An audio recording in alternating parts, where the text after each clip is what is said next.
I think we're gonna go live, right? Yeah, we're live now. Oh my gosh. Okay. I Oh, didn't do the countdown because I was like, there's really no point. This is not like one of my regular live streams that I do where it's just like a very tech or business style of a live stream. But just casual impromptu. Here we are. Here I have we not. are. The only thing I did for this was like took that picture, threw it on Canva, and then like created the title for this actual uh, live stream, and that was it. Like I didn't put much more effort into Low it. I key. don't want to do like invites or anything like that. If folks want to show up, folks can totally show up. If Or your hair. I just like envisioning that you wake up exactly like that, like this god of like chiseled no, out of just perfect hair and a beard. no, I got to do maintenance every so often. But what I'm probably going to do is because I probably won't be on cam for a while after today, is I'll probably like maybe do a proper trim down of my beard, clean it up a bit so that I can let it regrow properly. Not that it's like there's anything wrong with it, but it's always nice to just like give it a clean up, let it grow fresh again, and Oh I get yeah, of more course. creative. But we're not here to talk about my beard or my hair or why Jason is not on camera right now and why we got a little Grinch showing up. We're here to recap Commit Your Code. And Holy like, cow. What a conference. I know, like the majority of folks that showed up were like first timers to their first conference ever. And that's shocking because like I feel like I live in a little bit of a tech bubble at times when I just go to a bunch of conferences and I tend to see more of the same folks over and over. And that's just because I guess we all are doing the conference circuit thingy. But to see a whole bunch of folks that are just inspired to come out and connect and learn and commit code is Well, I'm curious, Marino, how many conferences did you attend this year? not as many as I did last year. I'd have to count, but it was somewhere around like nine, somewhere around there. Wow. Wow. I mean, that's a lot. Now, obviously, you've had an opportunity to reflect on your experience at all of them. Where did Commit Your Code kind of fall as far as like the overall vibe, what you felt? I mean, it was very different than any other conference I attended this year. Yeah, I think a lot of that has to do with the fact that it wasn't commercial driven, right? It wasn't about capturing leads or business or anything. The conference was really about like making sure that folks can really immerse themselves in a technical community of sorts and then be a part of it, not feel like they're kind of the outsider. And I will say that KubeCon, one that I'm usually fond of going to a lot, and I'll always go to KubeCons wherever I can, used to be like that, right? It was very small and intimate and very, very tight. A lot of folks did know each other, but a lot of folks were also new to the community and ecosystem. But then, like, just the amount of quality speakers that showed up to support a community is another thing too. Most of the time, you find at these bigger conferences, you'll find a lot of experienced speakers. You'll find new speakers. You'll find a whole diversity set of speakers, right?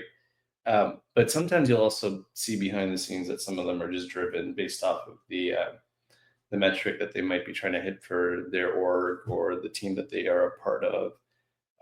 And this one felt more like, folks are just coming out of their own time, out of their own pocket, to be able to be out here and give up their time, their expertise to help others, enable others to just move forward. And that's really what it felt like. How about you? What did you feel about this conference? Yeah, I mean, I totally agree with you. And after having been, because this and then the one that I went to in Mexico made five for me this year. And again, this is the first year I've attended any tech conferences, but I've been across the board, Render, All Things Open, that conference, this, and then the one down in Mexico. And I agree with you when it's a different reason you're there, when you're not there representing a company, doing a talk about a product or you have this different vested interest, the speakers, like the energy is different. Like if I don't want to say it feels more genuine, but when you don't necessarily have those like numbers or metrics involved, like the way you approach things is different. And I think the audience feels that too. Um, I loved your talk, and I loved Aaron's talk, and I loved Taylor's talk, and I loved that panel that Quincy and Leon and Danny did. It's like, but you had such a mix because it was all different types of talks, and sometimes you don't get that. So it was cool to have like this real like melting pot of different technologies and conversations and ideas all going on all in one place, but still having that feel, like you said, where it's not metrics driven. It's just like genuinely people just want to talk about things they're passionate about, which I thought was really cool. I agree. I agree. I mean, it's very cool to just see that blend and mix. And a quick shout out to Roxy. Welcome to the conversation. Why are you not a part of this live stream? Yeah. Nice of you to half join us. I know, like you have the StreamYard link. All you got to do is just click on the button, and then you'll be a part of this panel or stage. Or there we go. We got more folks. There's Dominic. Oh, there he is. Welcome. Hey guys. Dominic was special guest the mustache. Yeah, it's I had to get it ready. I had to super glue it on before I could join. That's why I'm a little late. That's all good. That's all good. How you been? It's been a full week since that conference. It feels like a lot longer. I can't lie. I've been good. I was actually at the climbing gym yesterday, and I completed some projects I've been working on. So I feel really good overall. That's cool. What what are your overall thoughts of Commit Your Code? Love to hear, what you saw, what you felt. How can you baseline this to another conference and compare it to that? That's a good question. I feel like my overall thoughts is that it's a no-brainer for anyone to go to. I've never seen more like junior talent, like buttressed up against like high profile and very talented individuals all at once. If I were to compare it to a bigger conference like Render, you can see the speakers in the hallway, but they're surrounded by 40 or 50 other people that want to talk to them at any other moment. So if you wanted to have access to even just say thank you, good talk, like these really small things that you can get in the hallway, it's really hard. And at Commit Your Code, it's kind of hard to not talk to these people because they're right there. They're very accessible. You're eating lunch together at the same table. It was just a really like standout conference in my opinion. The closest conference experience I have that I can parallel it to would be that conference, where the hallway track is kind of a major factor in like the experience. Did you have like kind of a similar impression? Super curious to both of y'all. Oh yeah, I'll let Jason go because Jason's been pretty silent. I was letting the man talk. I agree with you. And the weeks like leading up to Commit Your Code, I was very much telling everybody, like, as far as like price point wise, bang for your buck, the opportunity that you're going to get going to Commit Your Code exceeds any other conference I've ever seen. I mean, it was a $30 ticket and food was included. It's like if you can make the trip or figure out how to get there. And again, like you said, Dom, all the speakers were there. Everybody was there. There were so many members of leadership of different companies. Like, again, the opportunity far exceeded the cost. I could not speak highly enough about that because these are the types of moments for people that, and Marino, you mentioned it earlier, a lot of like new developers, people looking for jobs, like a situation like this, huge, like not one you want to pass up. And these are the types of, I don't want to say risks, but as far as like taking a risk and spending a little bit of money to further yourself, some of the conversations that I've had post conference now with some people are like, I got to talk to this person. I have this interview set up. I have this, these are the things that conferences are set up to do. And with this price point, next year's is going to be double the amount of attendees just because everybody's seeing all the positive that came from it. And again, that benefits the person attending, but it also benefits the charities, which is what the whole point of it was. Mm-hmm. Super well said. 100%. Yeah. The amount of folks that got to make that initial connection with maybe hiring managers or even like folks that they can collaborate with on future projects is huge. How many people showed up? Like probably almost 300 folks came to the conference, and it's mind blowing that it came together in such a short time frame. Anyways, folks can go check out the actual link, commityourcode.com. But just to get a vibe of the kinds of speakers that we had, I don't know, does this actually have this might have the new one. Darn it. Hold on, let's see if we can get the agenda. Oh yeah, no, the agenda is still here. So y'all can even see the kinds of talks and who delivered some of those talks as well.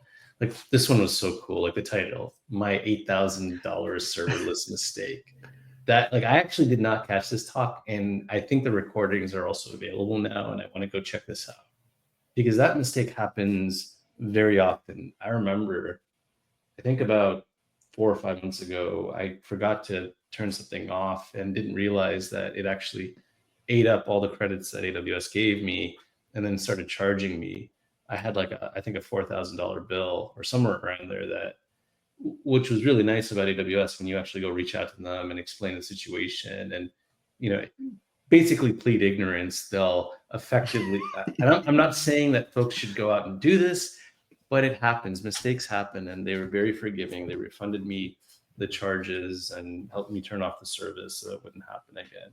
But things like that happen not only in your lab environment, but also in production. Or like some other good talks. What was your favorite talk, Dom? You mind if I call you Dom?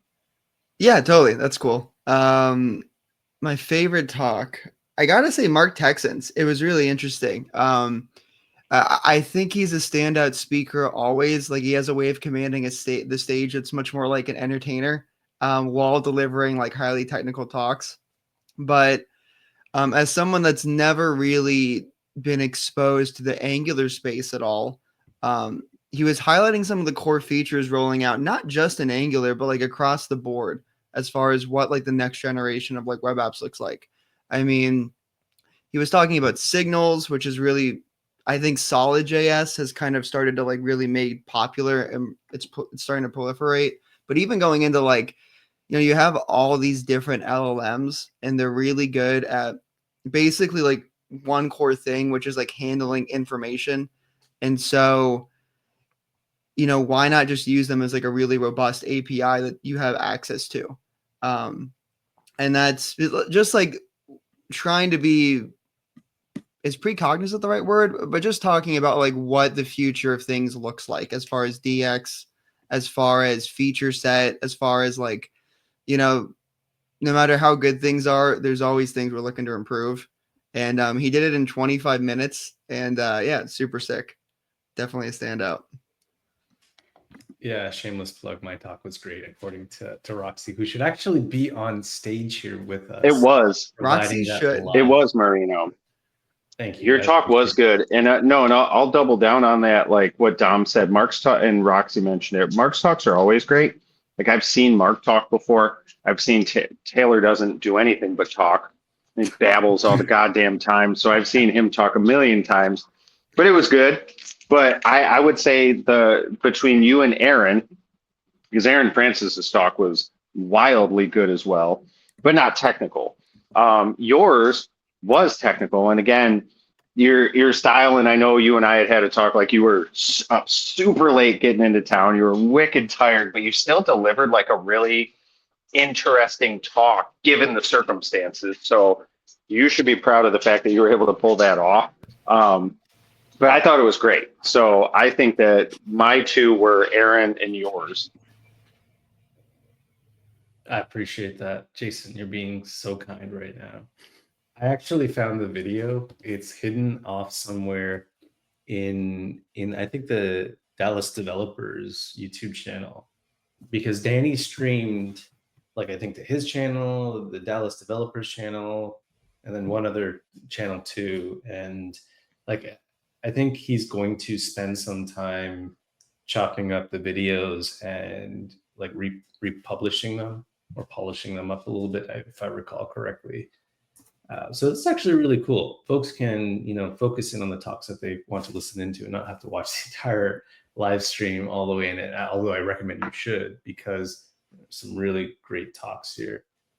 There was another one that I found to be really good, and it was someone that was I can't remember her name, but it was someone that was a part of the community, who learned through the community, and then I think landed their first like opportunity and came back and delivered a talk. I can't remember who it was, but one of you might know who I'm talking about. I think it was later in the day. Wasn't it like Was that during the you? workshop block? Yeah, I think it was Jung. I hope I'm saying that right. All right, let's see. Let's find. Was it on the first day, second day? I think it was day one. Okay, let me keep doing that. Oops. Okay, let's try this again. All right. How do you spell that? There we go. Infrastructure. Okay. I love this talk so much. I'll tell you why. Because this is a very infrastructure-led talk, or infrastructure-focused talk. For someone like me, I understood like every word of this talk. But for the developers, right? The developers are out there that are trying to understand like how they find their way into this like development space. I think building infrastructure with your development skills is probably huge. It's very huge in my opinion, because there's someone that I've spent a lot of time with in the community, Kat Morgan. She uses Python to write infrastructure, and she does it in such an elegant way. And I think folks can also consider other languages like TypeScript. She also works with TypeScript to develop infrastructure as well. And if you are very familiar with it, there's someone else that popped up on screen. Oh, the main man, Danny Thompson. Sorry, I'm gonna have to cut my spiel short. All right, Danny, welcome. We're here because of you. Oh, I'm sorry. No, I mean, like, we're here, having this conversation because you took the time, the effort, you really poured your heart and soul into pulling together an amazing conference. And we're just here, like, talking about the best parts of it, because there are no bad parts of it. There are just good parts that we want to really, make sure folks that are thinking about their conference, thinking about planning their own, can take a few bits and pieces from this, a few bits of advice, and just like go and execute very well. I think you're even like open source a template for operating a conference, right? Yeah, I've already kind of put out the financial postmortem for it, but we just even recorded a conversation. So we do a podcast, Leon, Noel, and I, and it's called the Programming Podcast. And so we just recorded an episode yesterday, kind of on some of the strategy. But even after the recording, I feel like, man, I missed so much. So I'm gonna have to like really sit down and write down everything that I thought of. And so maybe it'll help other conferences out there kind of do something with it, or if somebody wants to kind of run with it themselves and do one for their local community, that option is there too. I have a very strong feeling that this year coming up is going to be much larger, so it's probably going to shift certain things that we do. My big goal right now, honestly, is just to get enough sponsorship to cover travel for speakers. And so if we can do that, I think that's going to be like a massive win in of itself. So I'm kind of excited for that. And to be honest, our goals are very different too. And that's why I don't ever fault certain conferences for doing certain things, because for us, we have a luxury in that none of us want to make money. It's very hard to find so many people that have a similar goal in that respect. And so I think that shifts a lot of the attitude, the vibe, and the goals of the organizers. Because, I've seen some of the money that they get in sponsorships for some of these conferences. I saw one person I had the luxury of having a conversation with, and he showed me how he pulled in $700,000 in sponsorships. I'm like, that's, we're talking 10 grand, 11 grand over here. My goal this year, if we can get like 50, I think that could cover like all of the travel for the speakers that are coming in and their hotel stays. And I think that would just be enough. So I don't have the goal of getting like 100 sponsors. If I can get like 5 or 10 that cover everything, then we're just going to cut it off right there as soon as we know our expenses are hit. No, that's fantastic. I agree. Like it's very hard to find that balance of sponsorships and your costs and whatnot, especially when you're operating a very community driven conference. Like I was faced with this last year and even this year too. And in all honesty, if you actually think about what the most expensive bit about it is, it comes down to the food, right? The food is probably the most highest cost of Oh, yeah. that entire thing. Got Shashi here. I'm gonna add Shashi to the stage. Welcome. I realized like I actually lost money the first conference that I ran, and like I'm like I mentioned, I wasn't really into making money out of that community conference. But one of the challenges though is making sure that you hit zero, right? Because if we had a surplus, we would definitely find ways to return that back. What was nice though is when I did the accounting with my accountant at the end of the year, they were able to find me like money to kind of bring me back to zero or close to it through a tax return or a tax refund, I should say. So I would say that it's always beneficial to keep like all of your receipts. And Yeah. if you work with a strong accountant, like they'll find ways to make you whole again. This year was about the same. Sorry, go ahead. No, I was gonna say, yeah, that's why I try to keep it as simple as possible. Everything has an invoice. Everything was done through QuickBooks, and everything was done through one bank account. And like even when we spent money on this little miscellaneous thing here, I was like, no, no, no, use the business card. That way, it's easy to track after the fact. But I think we let we finished the conference. I think after everything was paid, like $200, and so that I think obviously there's certain things that we didn't allocate in the financial postmortem, like the setting up of the LLC and little fees here. I think that we just eat that. That's assumed, and so I don't put that specifically on the conference, even though we did it for the conference, because we're going to use it again each subsequent year. So, but I think the accountant, they're being real reasonable because they know the goals of the conference too. So they're not even charging us a ton of money, which I'm very appreciative of. So I think we got a break there also. So I do have a question for you about your goal for having speakers next year. Are you shooting for a more global set of speakers, or are you still trying to focus? Are you focusing in on folks that are in North America? Well, you got to define that, because one of the speakers that we had at the conference, and he's part of the reason why we're even doing this again, he came from Ghana. Right, right. Sorry, who was that speaker again? His name was Nii, Nii, Od Nii, and he came down on his own dime. Now, I will say, as far as like travel and stuff goes, again, we're not getting 700 grand, right? So bringing in international speakers is probably going to be something that's like a very tall order. We're definitely going to try and leverage having local speakers. And the other thing too is people need to realize that we're like a local meetup group. And so our group is called Dallas Software Developers. And so this conference originally started with the goal of us just doing something to revitalize the local meetup scene here. That obviously has changed as far as the goal is concerned, because of just what happened with this one. I mean, 44% of people that attended the conference traveled in. So that kind of shifts some of that perspective, but we still want to highlight Texas talent, and we want to highlight that there are phenomenal developers here. And so one of the goals with the conference was to do that, was to say, hey, we have amazing developers in the city. You don't have to always think about hiring from a coastal city and bringing them in. And to be honest, I'm kind of selfish in one goal. We have a cohort that we do in Dallas. Now, we don't monetize it. We don't make money off of it. But we have some amazing developers that come through. They build projects together on a team being guided by a professional software developer in the industry.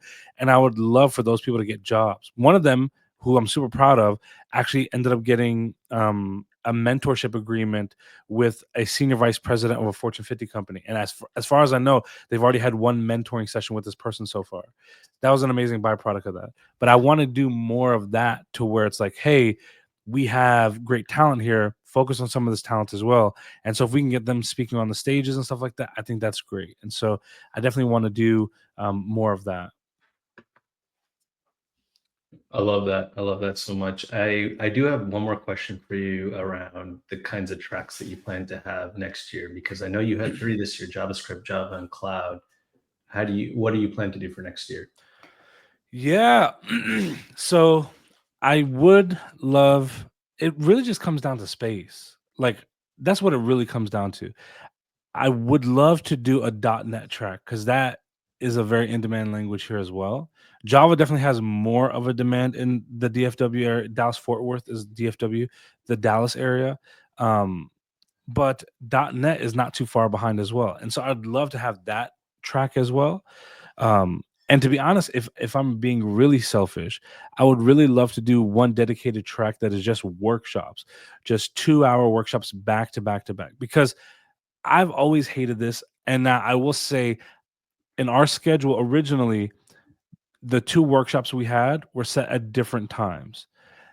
My idea was I never want a workshop to compete with another workshop. The speakers fought for it to be at the same time, which in retrospect, I still think was a very foolish mistake, because now you had people that want to do workshops, but now they're competing with time against 2 different subjects. Next year, that will not be happening. And so even if I don't have a dedicated workshop track, I still want to have workshops at uncompeting times with other workshops.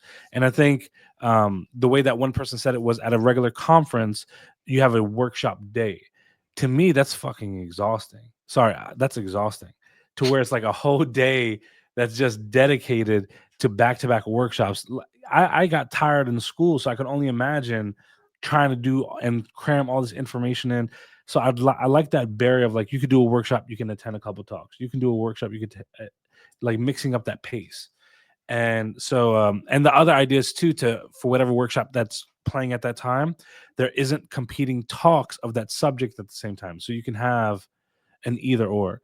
And so I think that's going to be like a gasp. Yeah. That's going to be like the goal here. So I want to do more of that. I want to have more workshops, but it really just comes down to the space. How much space can we get? So if we do get big enough, and if we do get a big enough demand, and we do get the sponsorship for it, maybe we go to a bigger venue. I don't know. Really, we're just trying to figure it out now. I will say I'm blown away by the response. It's exceeded any and all expectations I could have fathomed. And so now the focus is, how do we just keep focusing on giving back in a meaningful way, making a bigger impact? And maybe we end up becoming one of the larger conferences. I don't know. I don't necessarily know if that's a goal that I have, but my goal is, no matter what size that we go to, we keep prioritizing certain things, like the connections people make, the conversations people have. Because one thing, and I literally screenshotted this post, Jazz, she had posted a screenshot of her LinkedIn connection request after the conference, and it was 269. And she said, I have never in my life had these many connection requests. 269. Yeah. She was networking her ass off. I mean, she was networking her behind off. She was getting it on. She was getting it done, man. And so, like, that's like what it comes down to. Like, how many, and it's even the same thing I told people before the conference. How many great 3-minute conversations can you have? Jazz figured out whatever that elevator pitch was for her, and we were just working those rooms. And she wasn't even a speaker to get that kind of connection request. So it's like, how effective are you at having those conversations? She killed it.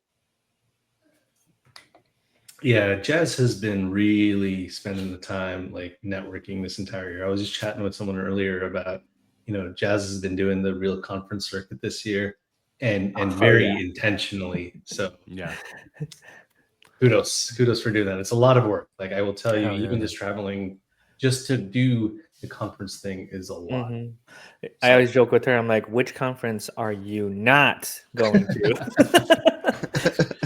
I just saw her at, we at this dot, we do these like lunches for CEOs. Like, it's basically a meetup for CEO and CTOs. She was there, and I'm like, how the hell are you in here? Like, how did that work out? And she's like, yeah, I just talked to Tracy and, had a good conversation. Tracy's like, come on through. I was like, you got in a room with, like, if I had to estimate the net worth in that Atlanta room, probably it's around $50 million.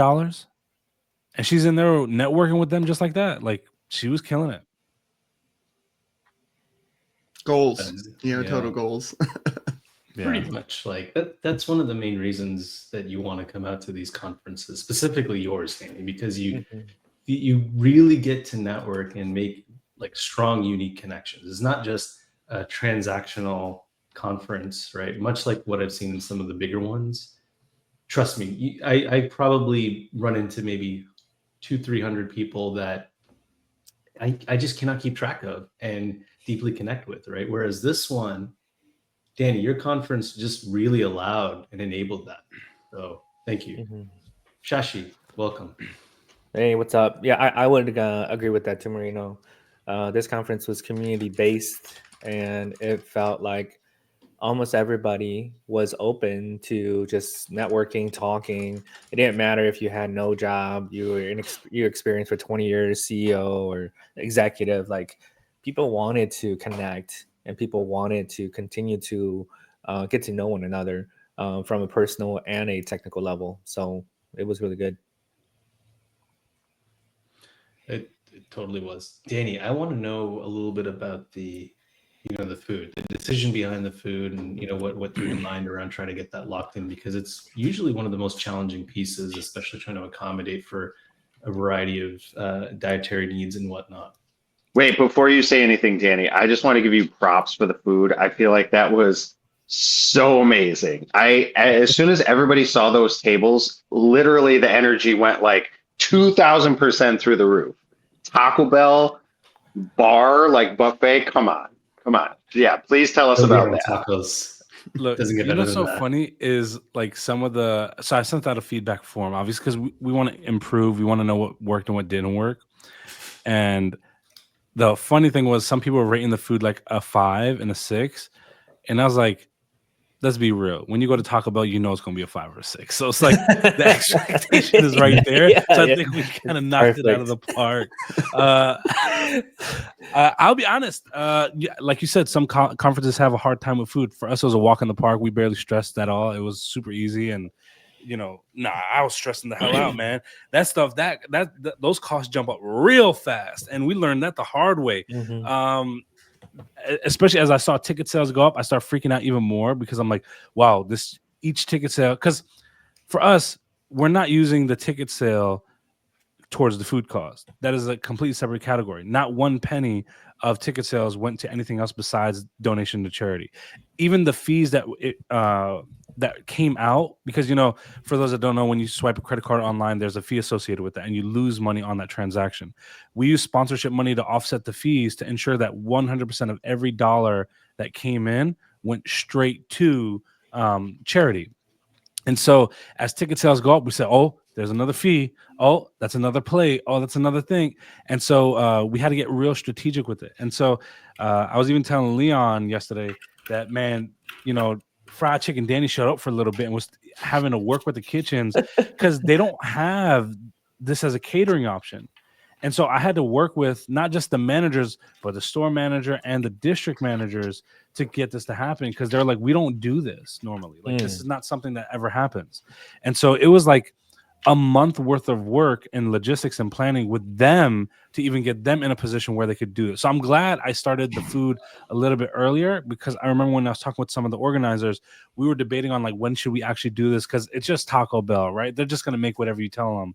But it was a lot of work. And so the other thing that I'll say, I am still learning a lot when it comes to like vegan, vegetarian, that whole barrier, right? Like, you could tell by my size, I eat whatever's in front. So it's like, there's a lot that I had to learn in that regard. And so only 4 people on their tickets said they were vegan. And so I went out of my way to make sure that there was a vegan option for them. We would even like, I'd go find them every day to try and say like, hey, here's your food, because we didn't want anyone to take theirs and mix it with something else. And then for the second day, 2 of them didn't show up. For the first day, 1 of them didn't show up. And so we just kind of put that out there with everything else after we knew they were served. But what's funny is, after the fact, many were like, hey, I'm vegetarian. There really wasn't a ton for me there, except, cheese pizza or veggie pizza. And I was like, did you put that on your ticket? Because if you did, you would have found we would have, accommodated. Or I'm sorry, not vegetarian, vegan.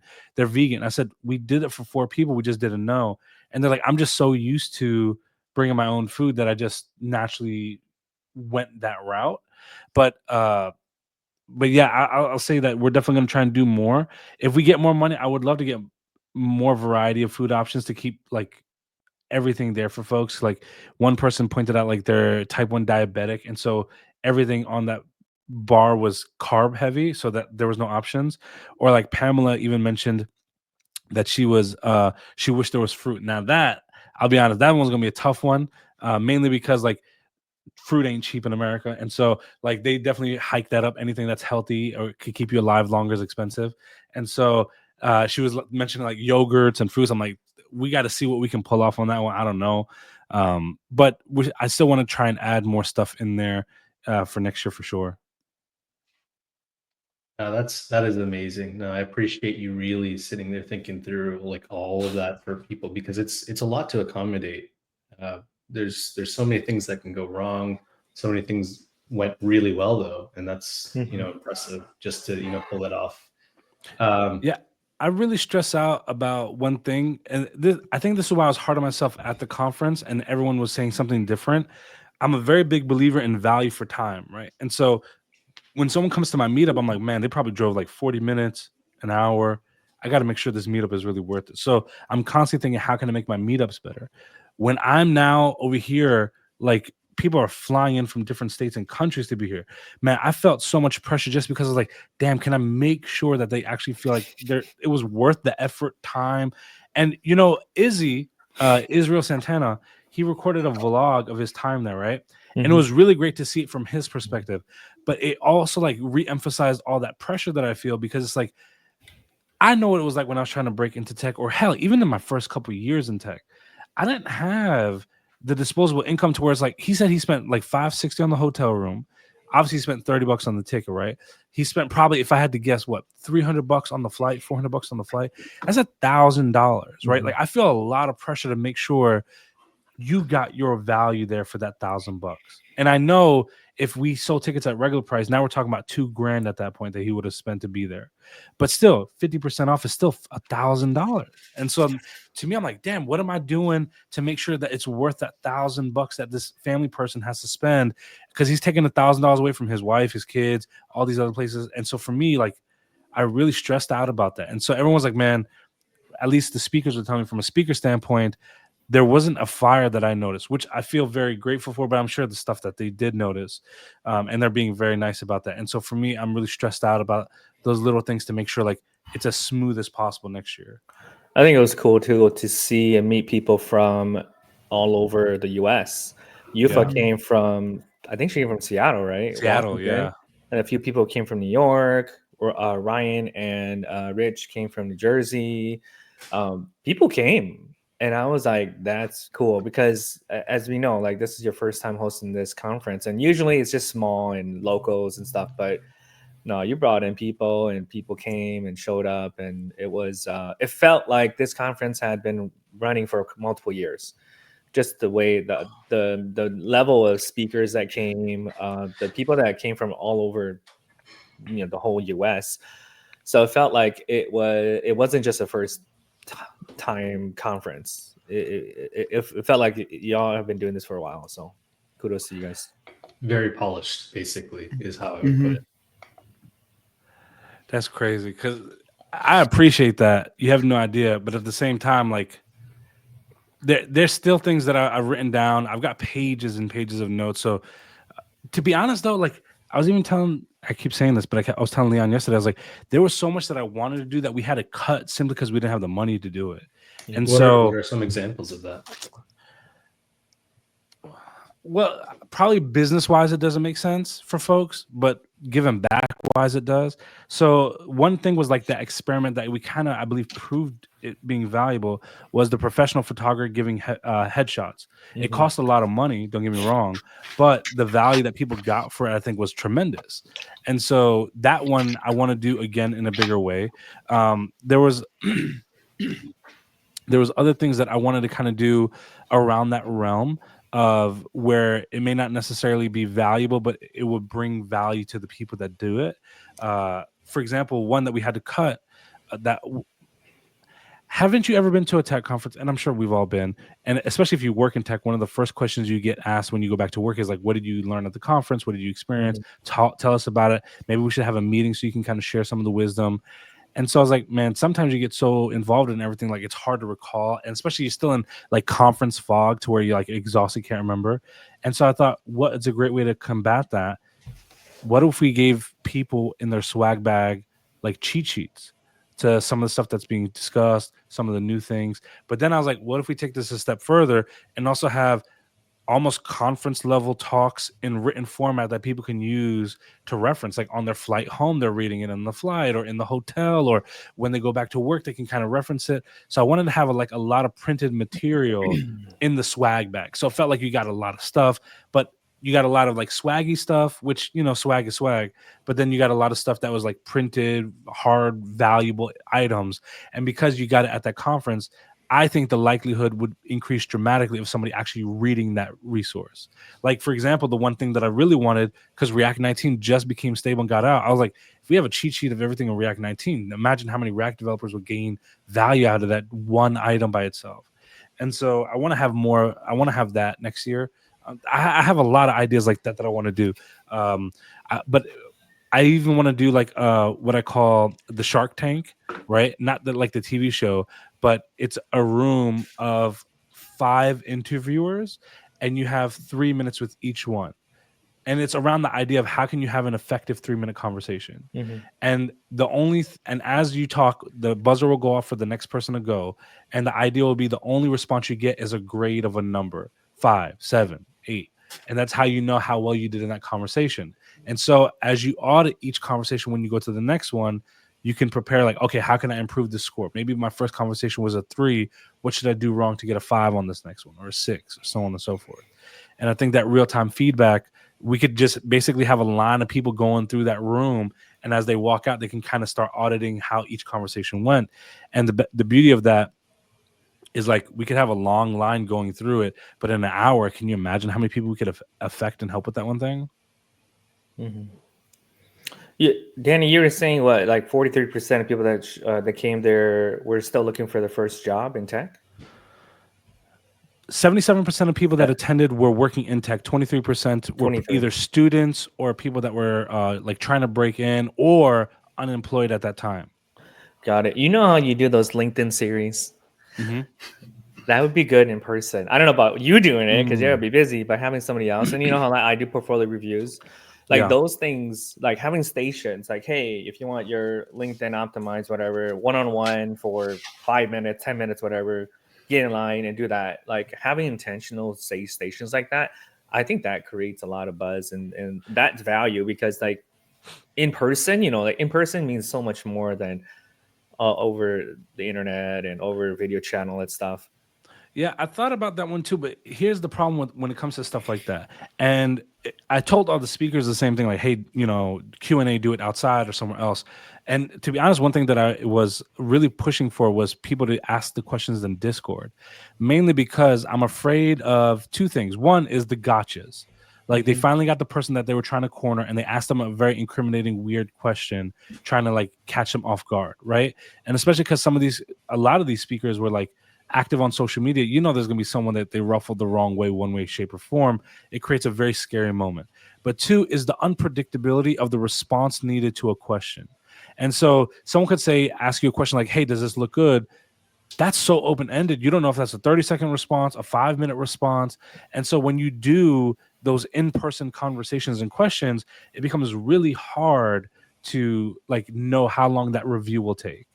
And so because of that, that's the only reason why we decided not to do it, because I've done thousands of reviews at this point. Some of those reviews I can knock out in 2 minutes. Some take significantly longer. And so the problem is it's not just the review. It's explaining to them what's wrong and getting them to understand what they need to do in order to make the right decision. And so because of that, it becomes difficult to kind of gauge that in a time setting. And that's the only reason why we didn't do that one, because I want to do the same thing with resumes. But the other balance too is this is one thing that we did at this conference that I think was done correctly, and I want to leverage more in next year.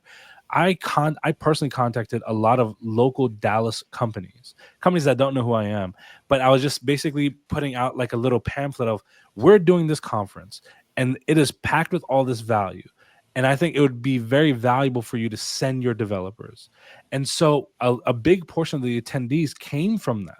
And so their company didn't make them use PTO. They didn't make them take any time off. They didn't lose anything. It was now considered a company training that they sent them to for 2 days.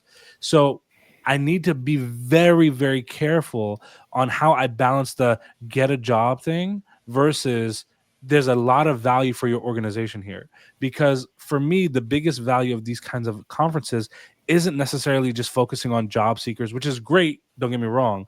But I feel like even our talks, the biggest feedback was some talks were just so advanced for people, which is great to me because it means you're going home to research all this stuff. It went over your head. Cool. Learn what you need to know to now understand this talk, right?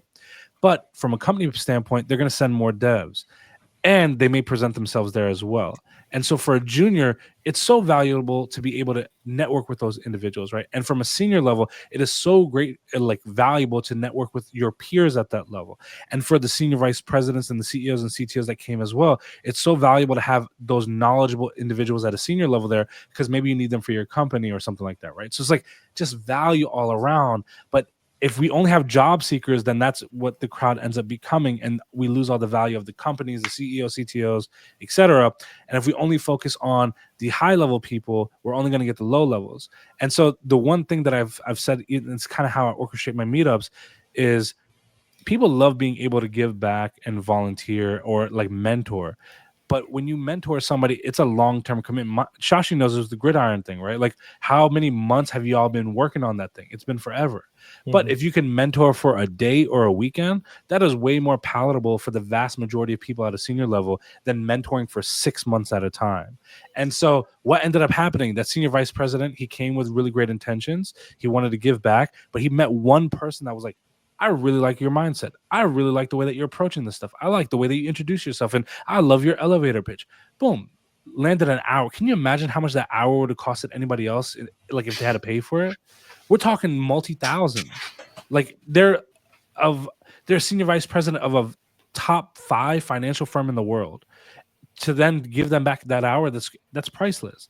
That only comes when you kind of bring everyone together and personalities and ideas, they start like meshing well, and you get that whole experience that way. So I need to balance the soft skill stuff, because that's the other thing too. You know how we put out the CFP because everybody begged, right? 30 submissions came in, 4 were technical, other 26 were how do you fight imposter syndrome, how do you fight doubt, how do you pass a bad code review. These are all cool things, but if I don't balance that soft skill with that value of that high technical thing, the companies are not going to send nobody, and then the conference starts getting seen in a different light. So I'm being very, very careful. Like I may do 1, 2, maybe max of 3 soft skill sessions. Like Taylor Dessen, for example, at this last conference was one.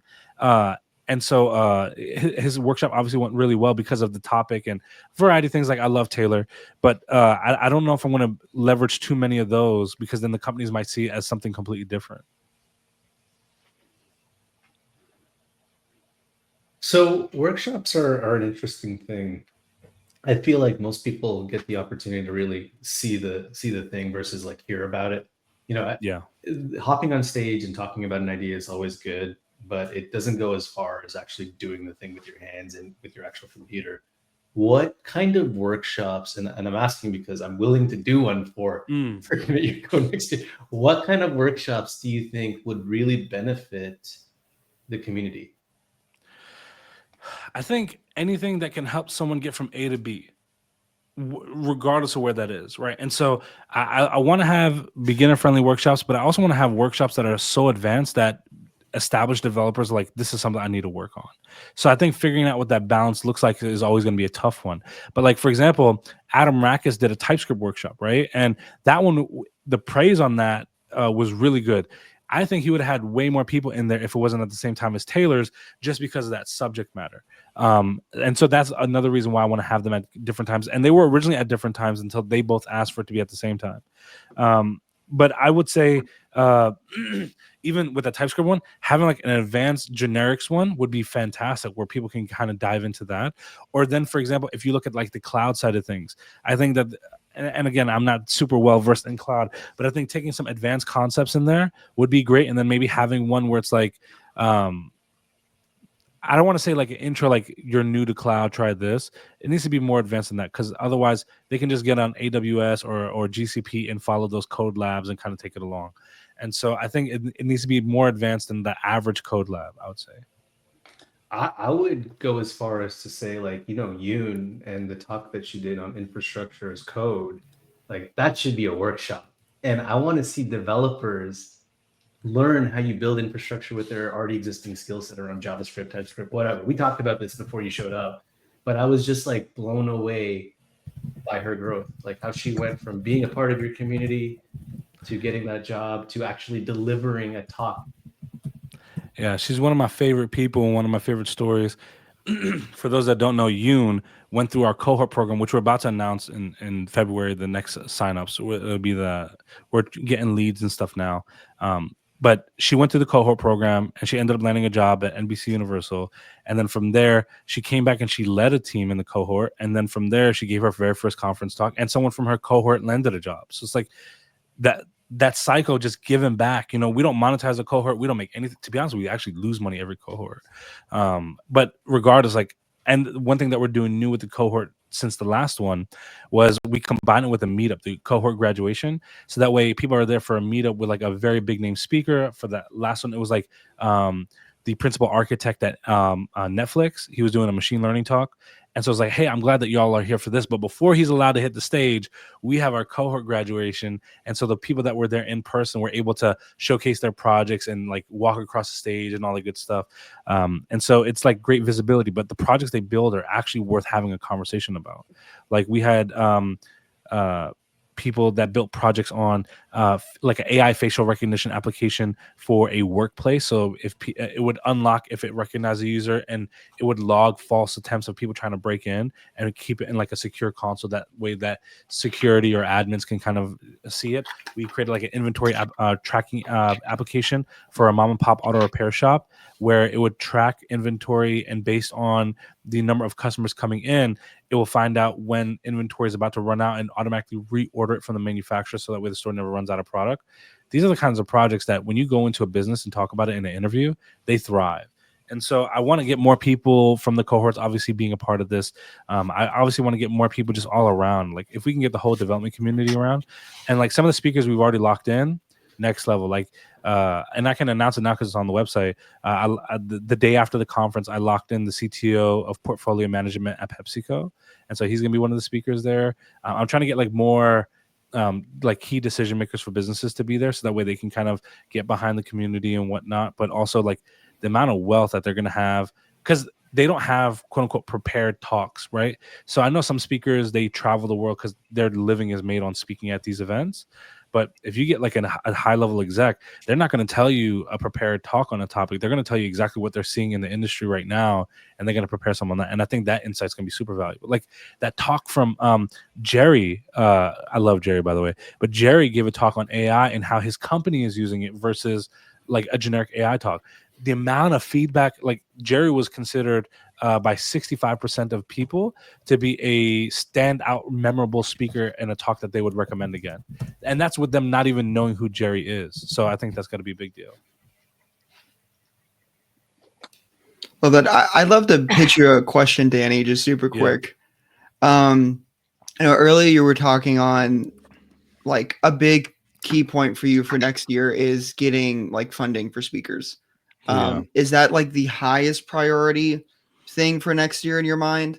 And if not, what is? And as like a PS on that, as an attendee, like what do you think is going to be the biggest notable like change, like quality of life improvement for next year in your mind? If we're going with what I believe is going to happen, the things that I'll share, that I think there's going to be a higher quality of key decision makers for businesses and a larger amount. So to give you an idea, in 2024, 12.5% of speakers were key decision makers for businesses. I want to bring that to be a higher percentage so that way more people can get opportunities and be seen. I think if things go to plan, we will have higher funding to where maybe we can have higher elevated food, but on top of that, we will also have a higher level of general attendance and sponsor booths. I really loved how the sponsor booths didn't feel like it was a sponsor booth. It felt more like one person said it was like an artist alley at like a little art gallery where it's like I'm just meeting the artist, right? So I think putting more things. I have a whole strategy when it comes to this because I've even told the sponsors like you can't come in here and just be like, let me show you how I'm gonna save you 15%. Like nobody cares about that. And so I've been that, like, for example, render ATL is a common theme where, and I love render, but some of the booths get it. Some are like, we brought an entire sales team to sell every single person in here on our product. And you know who it is right away. And even if you're not a decision maker for your business, you get the same vibe. I don't want people to think of the people that are sponsoring us in that light, because every single sponsor, at least for this conference, they made a very special exception to sponsor us. Marino right here, whether he's admitted or not, he was one of the big sponsors that helped out because he made a very special exception. Appright, they were like, dude, we planned this out a year in advance. They made a very special exception. Grafana Labs was like, why would you bring this to us so late? I'm like, I didn't have the idea until the end of August. So like they made a very special exception to sponsor.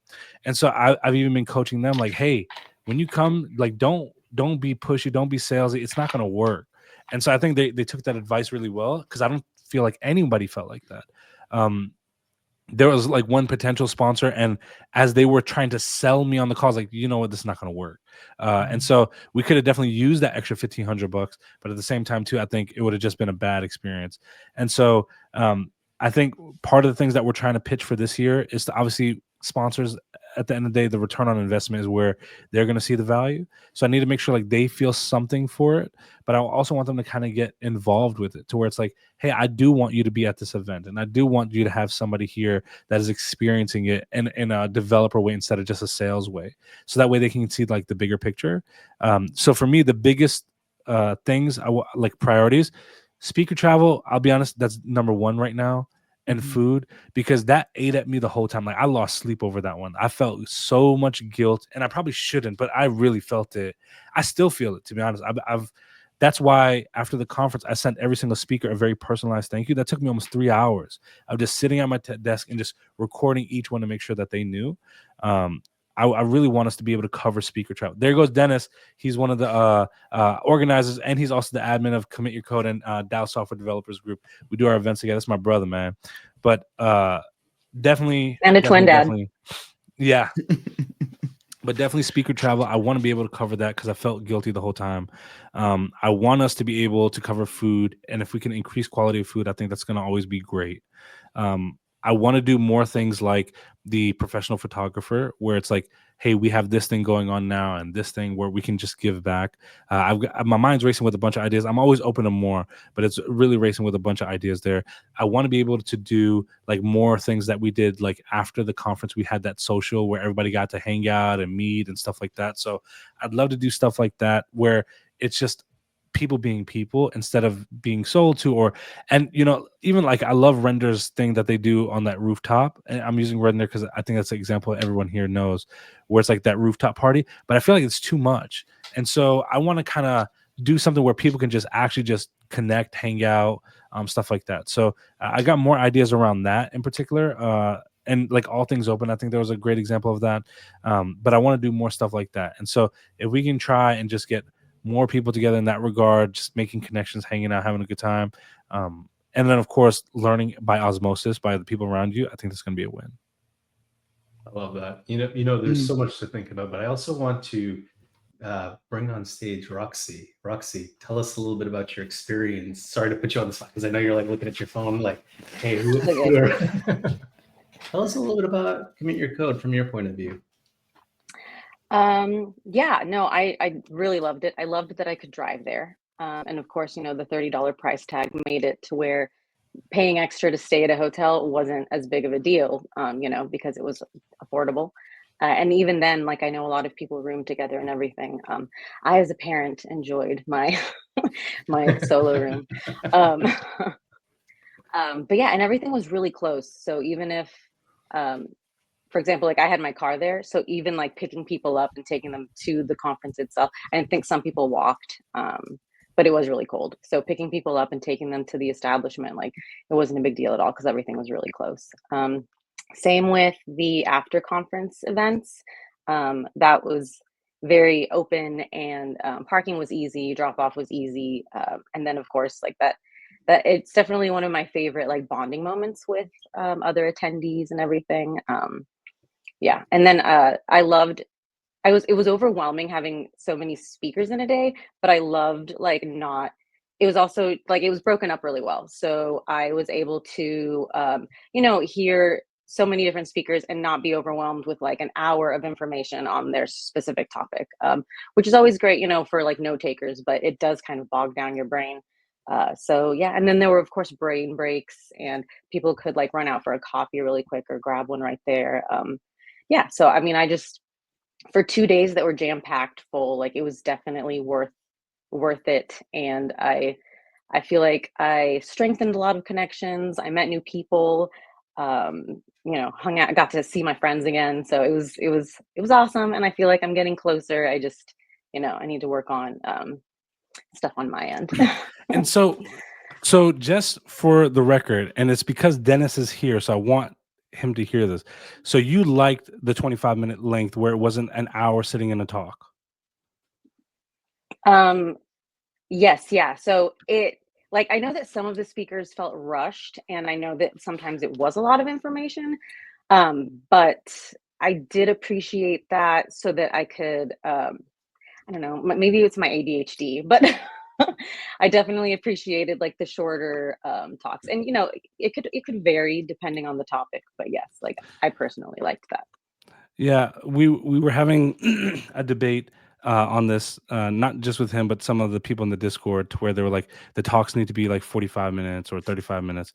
And I was like, when I sent out the speaker feedback form, 90% of the responses came back saying they liked the 25-minute length.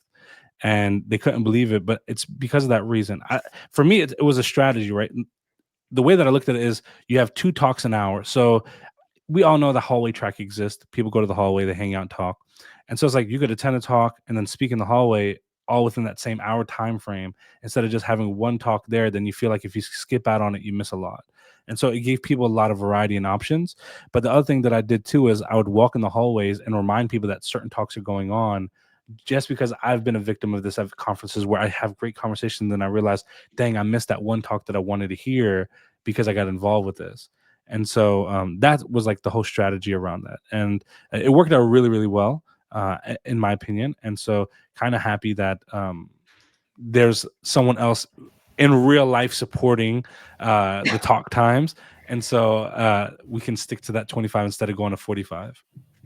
And I also want to point out that most of the speakers have like their own YouTube community or like video tutorials or whatever. So like, for example, I loved Bree Hall's talk, and I know that she has multiple videos that I can Yeah. see. So if I want more than the 25 minutes, most everyone shared their links and everything at the end. I think that's a really great point, just to piggyback on what Roxy said. Like, these are gateway talks where it's like introducing you to a lot of like deeper content that then allows you to take the next steps to engage more or learn more. I think I thought the 25-minute format was super ideal because, again, you're getting a lot more information, you're getting a lot of different conversations, but then, like you said, Danny, you can jump out into the hall, have a couple chats, then go see another one. It gives you so much more, I think, optimization of the time spent there. So I think you should keep it that way for sure. And then, like Roxy just said, everybody has the continuations of their talks, the education, the further learning that you can do. And then that kind of falls on the people to follow through on things. So I think that that's awesome.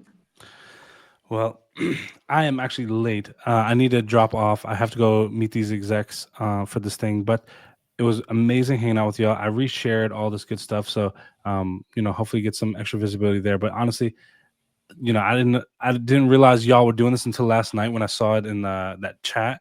And so happy that y'all are doing it. Happy that you even felt compelled enough to do it.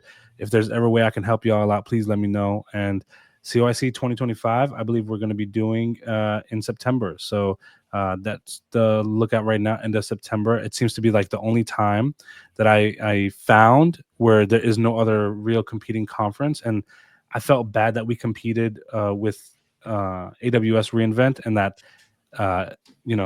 it went well for us in that regard. And so although several speakers went above the allotted 20 minutes, I think if we ever get to have a retro, Dennis, then we'll be able to kind of go over that side eye.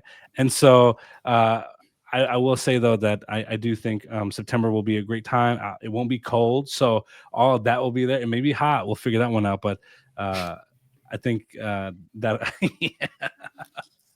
It's Texas. It'll be hot. yeah. But all right, y'all, I'm dropping. But I'll see y'all on the next one, and let me know if I can ever support you. Bye, y'all. Cheers, Danny. Bye. Thanks. Now that he's gone, we can actually get to the real. Oh my God, CYC. He brought up a very valuable point about the timing of talks, because so as a speaker, I've delivered a number of different types and styles and lengths of talks, from the 5-minute lightning, which is probably the hardest to do because you have to compress all your ideas. And I think hopefully he sees this later on.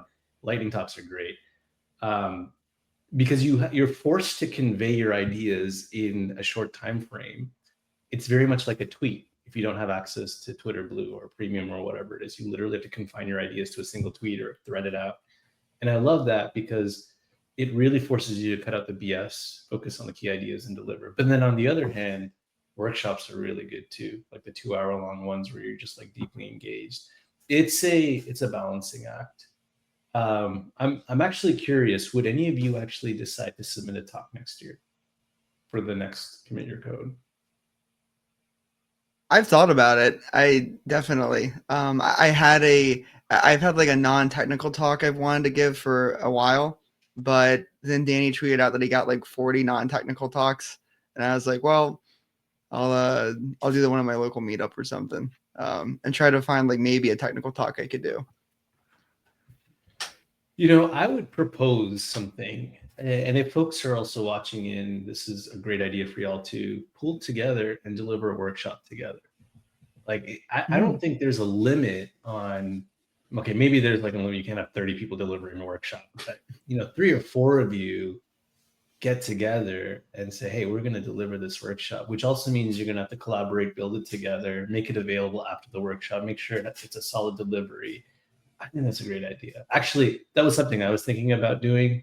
And I'd still probably do it with someone that is still trying to figure out their way throughout like tech and whatnot, so that it's a bit of a learning experience for them. But at the same time, it's something that we get to build together. Like I'd open that up to anyone if anyone's interested. And that's why I asked Danny, like, what kind of workshops would you expect to see? I think folks would love to see workshops around building something that is productionized or getting close to it. That's something that you can put on your profile, your repo. Yeah, I didn't know that was allowed. Like you're saying this, and I'm like, I didn't know this was free real estate to do.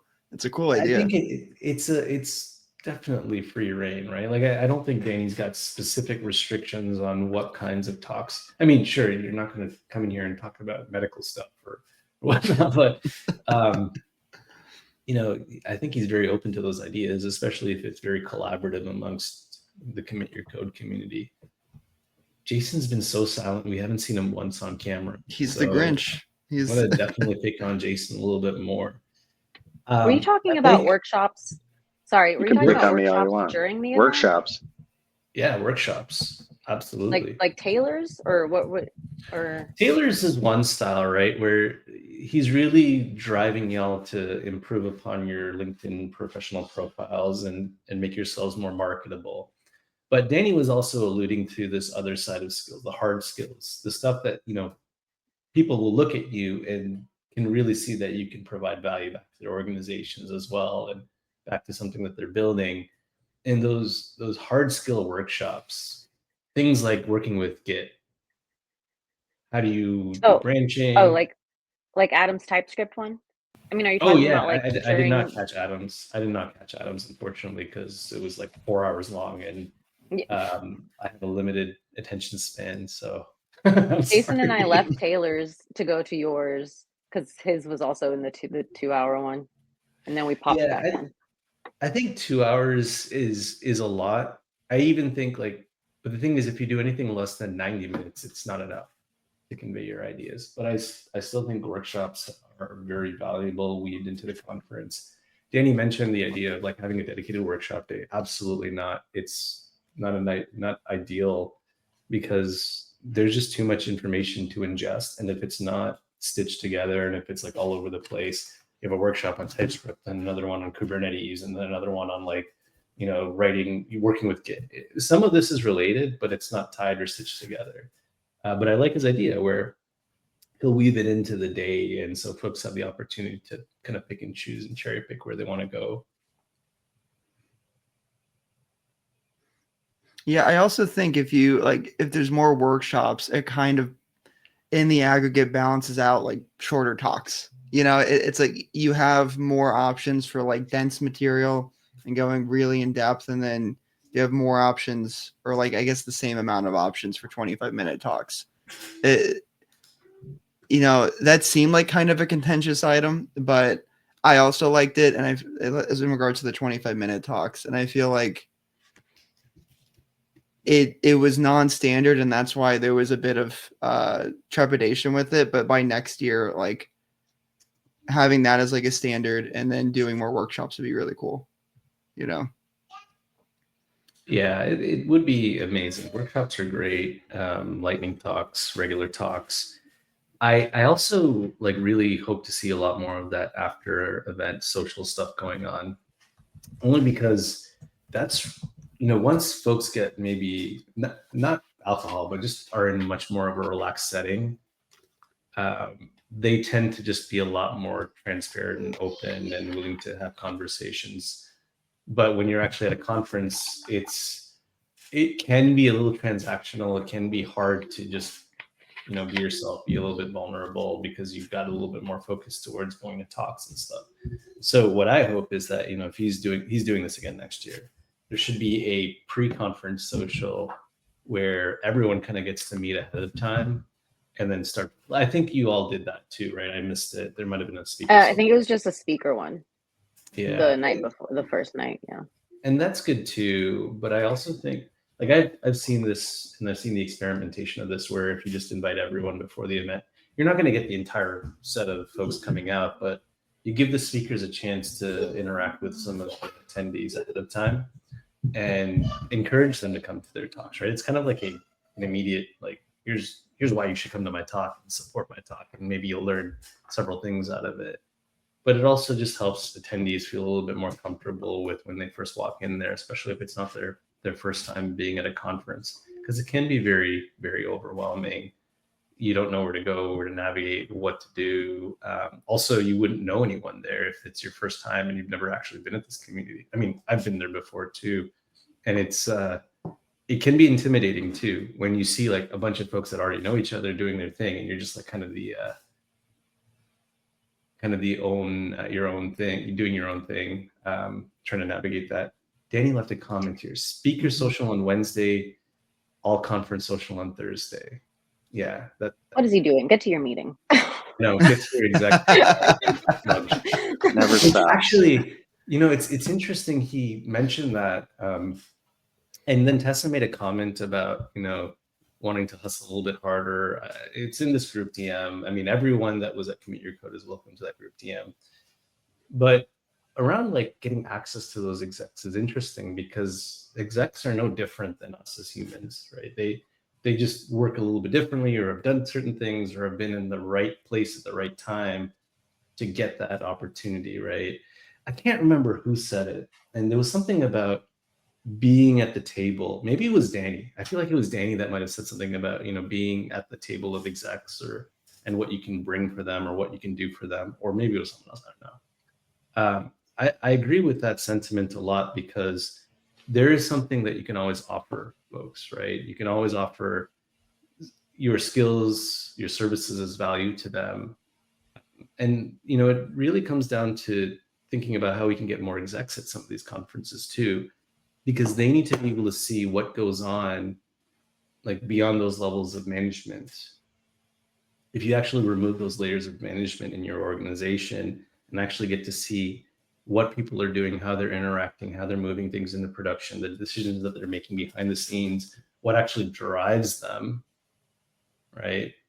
I think it becomes very important because now you create a much more direct line for that for execs to really understand their business a little bit better, or how they can operate their business better. I actually hope that there are more that come to that event next time around. Like I was going to call her Lady Elite. Oh my gosh, Tracy, Lady Lee. Lady Elite. That's her. Yeah, That's her. her handle. Right? But she's an exec, and she definitely doesn't come across that way because she is very personable and she's very approachable, and she is very transparent in the work that she does, how she engages with the community as well as her business. And that's very inspiring. And I hope to see more leaders come out to these conferences and even give talks, right? They should be the ones that are giving the soft skill talks, because they can give you the idea of how they got into that maybe exec role or leadership role, or some of the decisions or sacrifices that they had to make to get there. Anyways, I digress. I can keep going on forever. I mean, but that's a really cool idea. I mean, I feel like it's kind of a similar thing to like an entry level dev or an aspiring dev trying to find mentorship. It's like, if you think it's a unilateral thing where you're begging someone for their time, that's never going to go over well. But like, if you can find some kernel of like value proposition of like having a two-way street where even if it's whatever it is, but like something to bridge that gap, and getting like mentorship, or to getting more enterprise like executives at these conferences, just to like chat about, I think like Danny, oh, there's Danny right there. But like how Danny said, like these aren't people that are doing the speaking track a lot. These are people that are just going to get on stage and talk about the world as like they see it, and like how they see the whole industry. And that's really invaluable, so props to Danny for making that like a marquee issue. I agree. I think it's important that folks in those levels really just come in and interact, right, at the same level as all of us, right? And just bring them down to that level. I was at a dinner with Danny, and we met an exec there, and it was actually really cool just to see, what they're up to and the direction that they're headed. I think they're even speaking at the next year conference, at the next Commit Your Code. So that's really cool. Anyways, Roxy, I wanted to, put you on the spot yet again. When it comes to like some of the best things about this conference that you took away, what was that? What did you walk away with from this conference? Well, before I answer that, because I need a moment, I was going to say that the social events are really good with putting everyone on, a similar level as far as like interacting with higher ups and everything. Because like when I went to that conference, I did not participate in any of the after stuff in the January conference, because I didn't know anyone. Like I think I just met Shashi and Sarah because I had seen them on the Dallas virtual conference stuff. And like I saw them do a presentation or something. So I met them, and but I didn't know anyone like as far as hanging out afterwards. Like I didn't know about the whole piano bar thing. I was totally like out of the loop. But then when I got to Render in June, like by then I knew Jason. He reintroduced me to Ellie, and then we were hanging out more. And so like I did more of the after hour stuff, and I got to know James quick that way. And so it was like we were speaking Spanish to each other. It's just like a really cool way to comfortably chat with, people you normally wouldn't interact with, and build on those relationships. So I don't know, I guess that's like one of my main takeaways is like, this year I really stepped up my networking. I worked on that. I got out of my shell. Props to Jason because he really helped me at Render. But yeah, like strengthening those relationships, talking to people I would normally be afraid to talk to. Tessa commented, like, she's super intimidating, but Chris Wicks had said so many nice things about her that I was like, okay, I need to say hi. Yeah, and her talk was awesome too. But anyway, yeah, I really felt like more comfortable in my networking and talking to strangers and strengthening relationships and everything. You know, Tessa, you're totally welcome to come up on stage and join us. I think you have the StreamYard link, you know, and if you need it, let me know. We'll drop it back in the chat for you, because I also want to hear your experiences of the conference and, you know, your perspective of how your talk went, because you delivered a great talk to developers. That's important, right? Developers is your ecosystem that you do a lot of work in and that you thrive in. So if you're willing, more than welcome to come up and maybe show us some of your cows that are hanging around you if you want, because we'd love to see that farm of yours. And I remember something about you saying that you want to run a conference in your farm or in your space, and I think I would totally attend that. Just saying. Jason. Tessa's talk was, oh, sorry. Go ahead, Marino. No, go ahead. Go ahead, Don. I was going to say, Tessa's talk was so good. Like, I think I left that talk, and I forget who I was with. I looked over to them, and I was like, I wasn't expecting a therapy session at my tech conference, but it was, like, she was able to reformat the, like, or to be like the direct line of thinking you have when you're creating a product or creating a tool, and almost like a therapist, but reformatting the language to be like, well, you feel this way, but how do the people that are going to be using your product feel about it? How are the people they're going to be interacting with it, view it, interact with it, engage with it?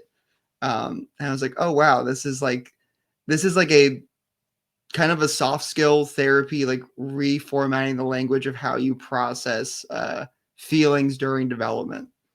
And it was cool. It was like getting chocolate with my peanut butter a little bit, you know? Yeah, it was a good talk, and the recording for that talk also is available, I think, on the Commit Your Code channel. So go take a look at that. Jason, are you done making your breakfast? Can we finally see your beautiful face? Well, I mean, it's like past lunch at this point. I know we're on different time zones. It was never about the lunch. I mean, here we go. All right. There we There go. he is. There I am. Post run, post lunch. I'm a hot mess, but I'm actually gonna go. We're about to go upstairs and play some. Are we about to play some PlayStation, bro? Yeah. But I'm still here. Yeah, just, you know, I didn't get all gussied up like you guys did. Yeah, It's hard to sit next to Marino on a panel like this. Come on. That was the first thing I said. You have to blow dry your hair at least.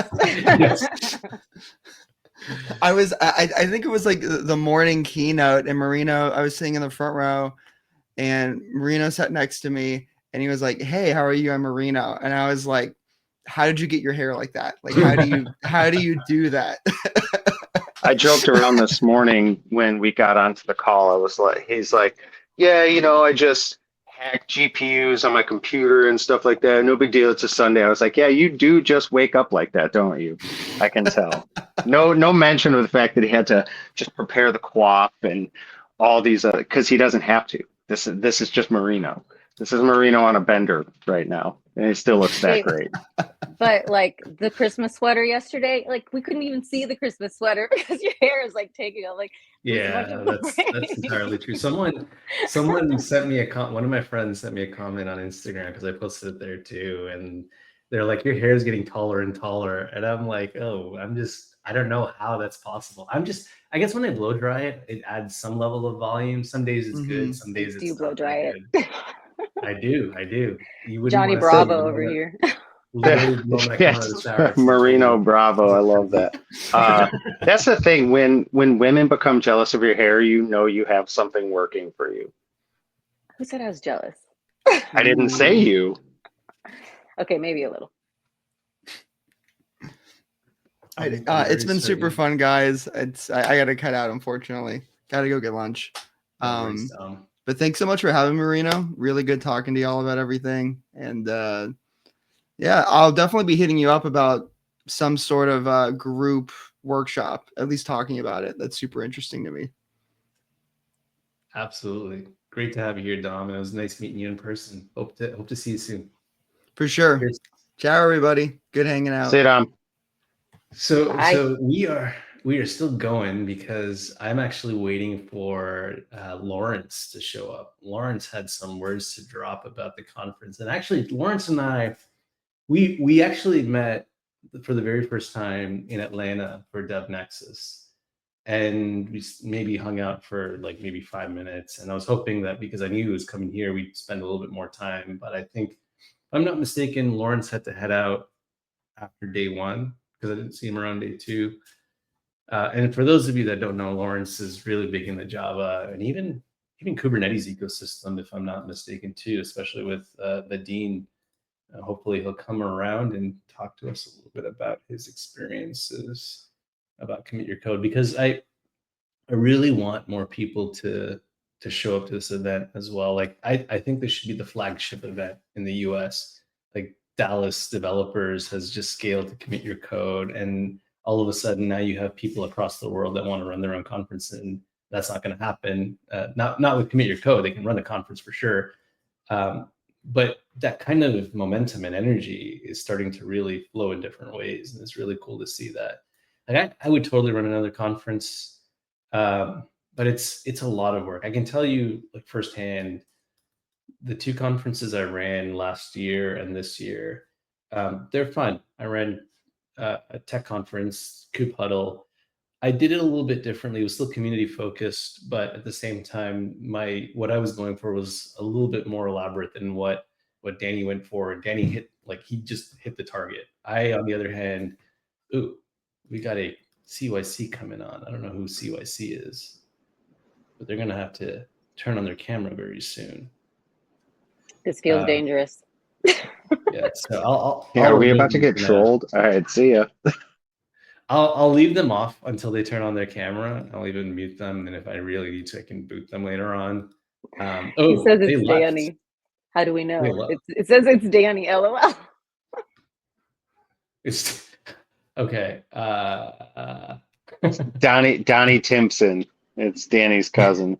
Danny's back, and clearly, he'd rather be with us than with the execs. So I love that about you, Danny. I'm driving, so I thought I'd come back on. Wow, no, it actually is Danny. Holy cow! Yeah. We just needed the voice confirmation. So there's someone here, Michael. Who's Michael? Can someone remind me who Michael is? I feel like there were a few Michaels, so I'm not 100% sure. All right. Well, Michael, I apologize, but your device is not connected. I can't help you. I can't get you on stage unless you connect your microphone and your video. But Danny, you can totally stay on stage. That's totally fine. Scary. It's Danny. Okay. Where were we when you were talking about scaling conferences and your experience with actually doing conferences as opposed to this one? Right. Yeah. So it was interesting because I like immediately shot to the venue, and in Toronto, there aren't a lot of places that are willing to give up their venue for free or at a really low cost. But at the same time, like, I was getting egged on by so many people, like, you could do this conference center, you'll get so many people. And, the hardest thing and the most humbling thing is realizing that as much marketing and notifications and promotions you put into it, you still have to have a very strong brand, like a personal brand for people to trust that, it's going to be a good conference, right? And a lot of the things Danny is saying now around, making sure that the speakers are taken care of, making sure that, the conference is good value for money is really hard work to maintain, right? Finding the right balance of the right speakers, even sourcing sponsorships for this kind of event, especially when you're running it for the first time, is a lot of work. I can tell you, like, I know Danny got a lot of no's as well. Like, he told me this when we were having conversations about like the planning of this.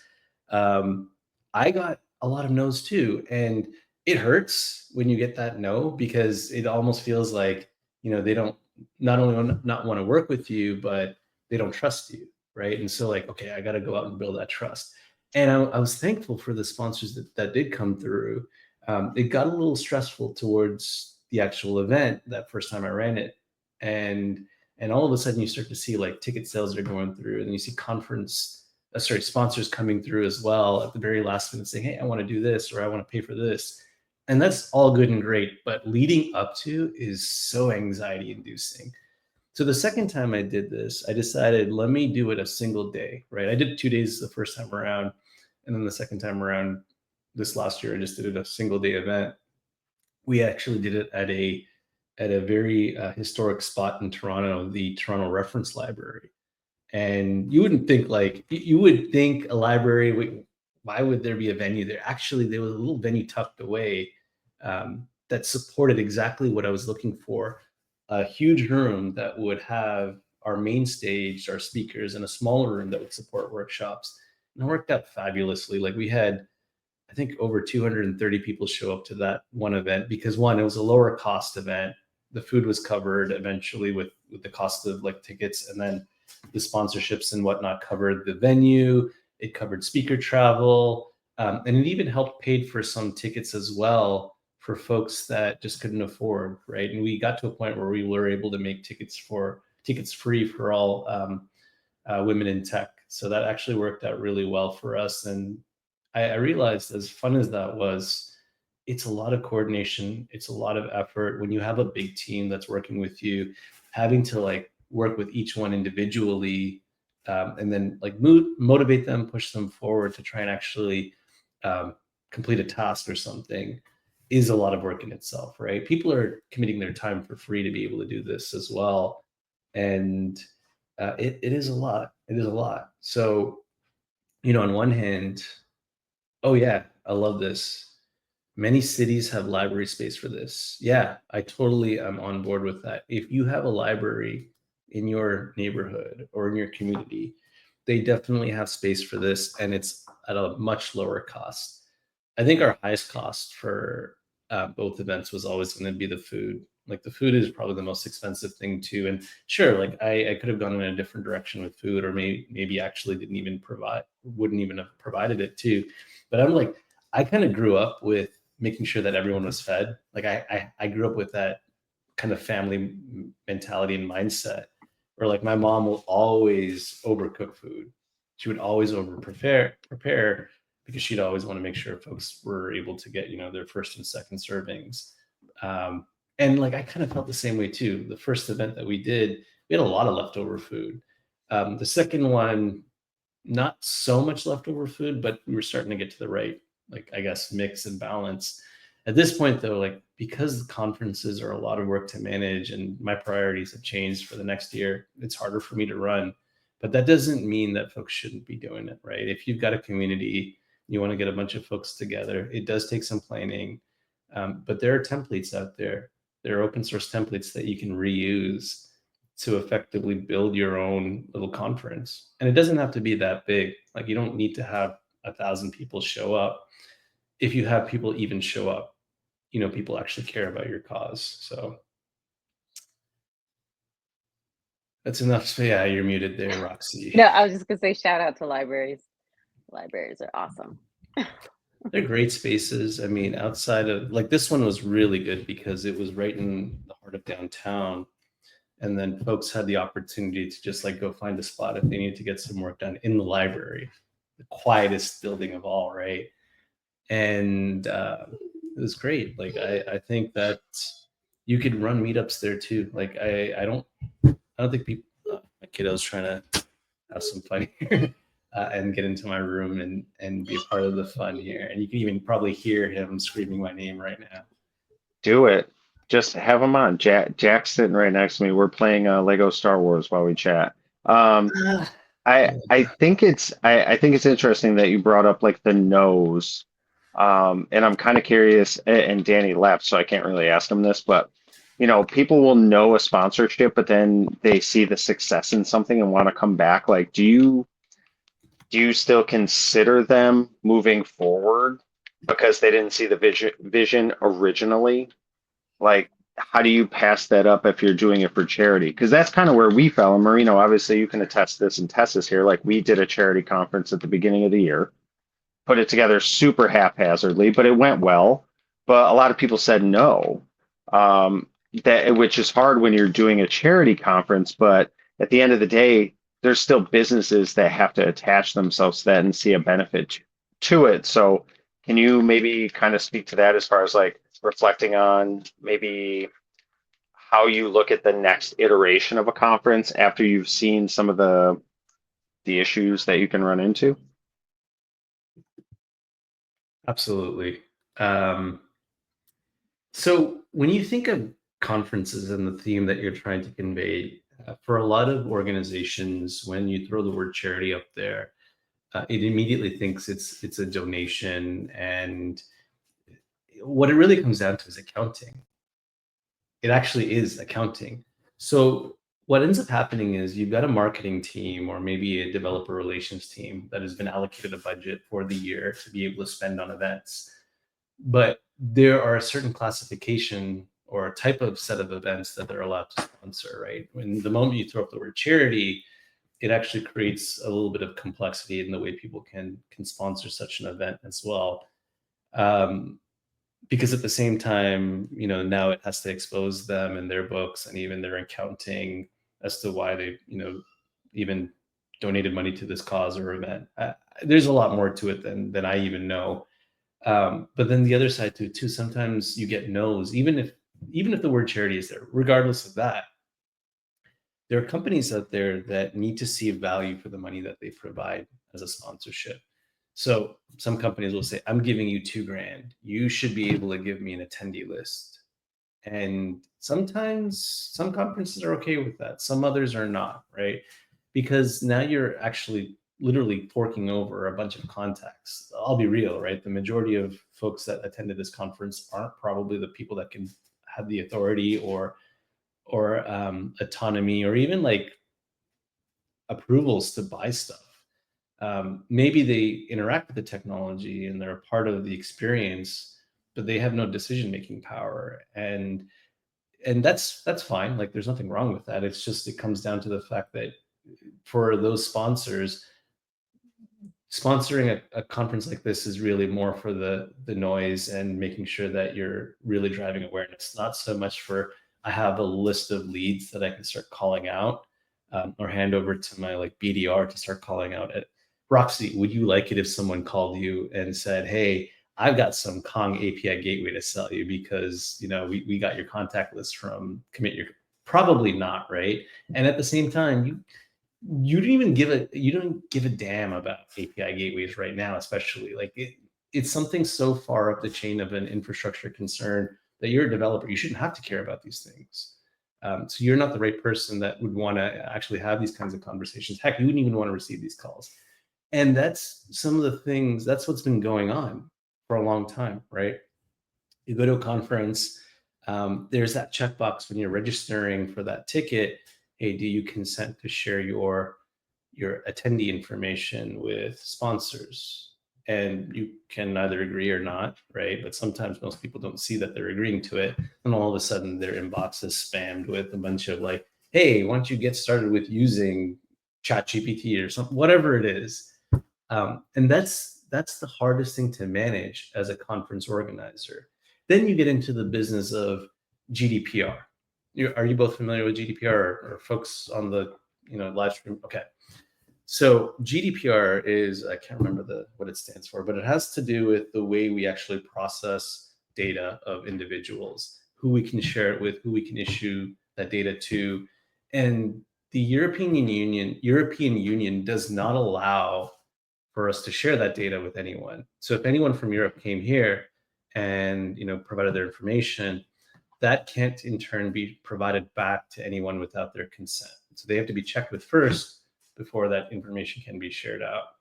So there's a lot of these kinds of concerns that tend to come up. Sponsors tend to overlook these concerns and just think about the fact that they have a list of people that they can dial out to, and then hope that maybe 10% would consider actually buying or even having a conversation for that matter. I mean, having been in sales, I've seen a lot of this happen and transpire, and it's just natural for what the tech space is. But if you're thinking about why Danny got a lot of no's, and even me, it's because of that, right? Like we draw a line in the sand and say, look, you can't cross this line. But behind that line, here's what you get access to. Here's what you can do. And usually what I encourage sponsors to do is, if they've decided they want to sponsor, skip the booth, right? Don't even think about the booth. Just show up and engage naturally. Don't expect people to come up to you, because ultimately they're there just for the swag, and you're there to capture their information and do something with it. But that leveling of trade-off is actually not quite aligned or even accurate for that matter. So it's better off that you come, engage and immerse yourself in these conversations. I actually see some great companies doing this. Jason, Torque Dev does this really well. Like, you jump in there and actually engage with people, you have meaningful conversations. It's not about, oh, by the way, we want you to buy our technology, and what are you doing today to solve this problem? Which is pretty much what happens at a lot of conferences, right? So, long answer for the reason why we get a lot of no's.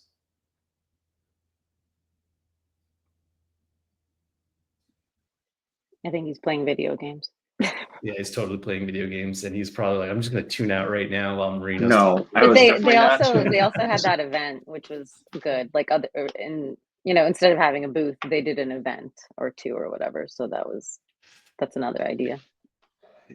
I think, and again, how companies approach conferences as to attendees approach conferences, it varies. Like there's different degrees, right? Like where I think we gained more from hosting an event as to being at a booth where we get to be off the hallway track and have those conversations like Marina was talking about earlier, where having those after events can like resonate so much with the attendees and just allow people to interact more. So I think that was cool. But one thing, and I didn't get a chance to mention this when Danny was talking about it earlier too, like if people did more pickup pass parties the night prior to the event, kind of like what Marina was alluding to, where you have like that event where everybody gets to interact, like that might be kind of a cool thing. The night prior, have something where everybody meets up, you pick up your passes, and you can kind of engage. That could be something that works. Oh, like pick them up at like not the venue, like at a restaurant or whatever. Somewhere, yeah. I feel like they did that at Render as well. Yeah, I think so. They did that like all week, I think, off and on, or like at least a few days out. To scale, I mean, obviously Render's a lot larger, so they probably needed to break it up more. But for something like this, again, like on the 4th, the night before, do a couple hours of pass pickup and have everybody there, as opposed to having just a speaker isolated thing, which again was cool. But again, speaking to it after the fact, I think it could stand to benefit everybody, attendees and speakers as well. So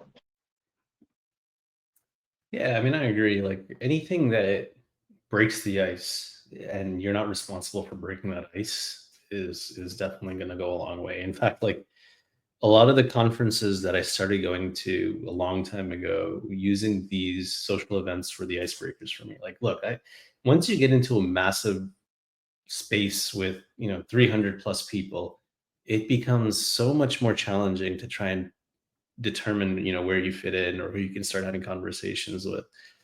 One thing I've adored about the cloud native community is this strategy around the Pac-Man strategy. So, and I'm sure that this has been used elsewhere, and it definitely has been. I've seen it elsewhere. But that strategy is like, if you're in a group circle, the circle shouldn't be closed. There should be enough room for 3 or 4 people to enter that circle and join in the conversation. The circle just gets bigger, and the mouth of that circle just is always open, so that folks can always participate, whether or not they're actively speaking. They just might want to listen in. And one of like the greatest examples I ever saw of this, a while back, I think this was October 2023, I went out, no, September. I went out to London for a conference called SIVO Navigate. And there's some notable people that end up coming to these conferences. Kelsey Hightower was one of them. And he's like big, like huge in the cloud native and Kubernetes ecosystem. I mean, I think I'm the reason why, like he's the reason why I have learned Kubernetes. Also, I love Tessa's comment, Pac-Man theory. So he just like, outside of the venue, he was standing there having a conversation with 2 or 3 people. And then 2 hours later, that conversation and circle grew to about like 20 people, all just listening to him storytell about some of the challenges that he ran into early on in his career. And then him even providing live guidance and advice to folks really try to navigate that now. And I think that's so powerful. Like Danny is the kind of person that you would be a part of that circle and want to listen into some of his own strategies. Tessa is another example of that. I think Tessa is kind of the person like, no, I need my space. Leave me be, which is totally fine too, because I'm like that too, where I need to like sometimes peace out and go chill out in my room and unwind a little bit before I re-engage with a number of folks again. It's just like the energy levels. But that theory, the Pac-Man theory that Tessa just brought up, is so powerful to really engage new folks that are just so new to a conference, a community. It's inviting, right? It doesn't feel like it's locked out. And I'll tell you something, like when I was growing up, I was never a part of like a single group. I always felt like I was the excluded person.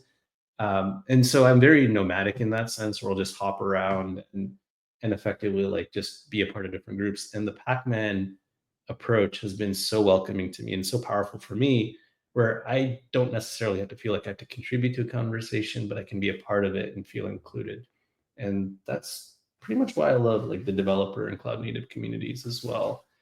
That's probably one of the most important bits about attending a conference, because if you don't have that, then your conferences don't thrive like they should be.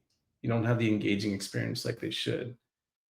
Anyways, I could keep going on forever about these different little nits of like conferences and how they can be really good or not so good. But the one thing I really enjoyed about this conference, about Commit Your Code, is the fact that it was so focused on community. It was very simplistic in nature.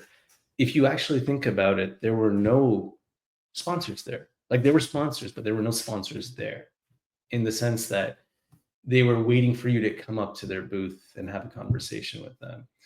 Like, yes, I know Jacob was there with his own like booth, and he had some, like even Roxy's got a t-shirt right now on. And Jacob Ashley Art. Exactly. He's selling some great swag. And it's like a very community-esque thing to do, right? I'm going to build you swag that is support of the community. And then you had like Pizza Hut there as well, which was like also very interesting, because Young Brands was the one that was actually offering up their venue. But you didn't have the sponsors that were in your face, like, oh, come by my booth and let's have a conversation and let's do a demo for you. And then you're going to stand there and be like, yep, that I think that made sense. And then you're just going to it's going to go over your head. Yeah, like Jacob's booth was really fire. I agree. So I think like next year, Danny's probably pushing for that again, right? Pushing for that similar vibe. And I think that's the best vibe. Sponsors they should have booths if they want, but I don't feel like they need to have one. I am part of EmpathyOps, and EmpathyOps never felt like the need that they actually had to have a booth. But at the same time, like we're there for different reasons. I was there because it's fun to just be here in community and see it thriving and whatnot. And what we're after is completely different. Like we want to target the companies like Grafana and work with them, but not the developer community, right? The developer community is like one where we work with and be a part of. So I think sponsors are after interesting things as well. And there's always going to be a balance of trying to find the right bit. I'm going to stop talking about sponsors right now. I want to also talk about one more thing, Dallas, and specifically Plano, and the reasoning, behind why Plano's so spread out and why it's so like difficult to get around. Roxy, can you tell me a little bit? I don't know much about Plano. I thought it was similar to Sugar Land, Texas, which is a suburb outside of Houston, where I grew up a little bit, and that's where I am right now. It's where my parents live, their house right now.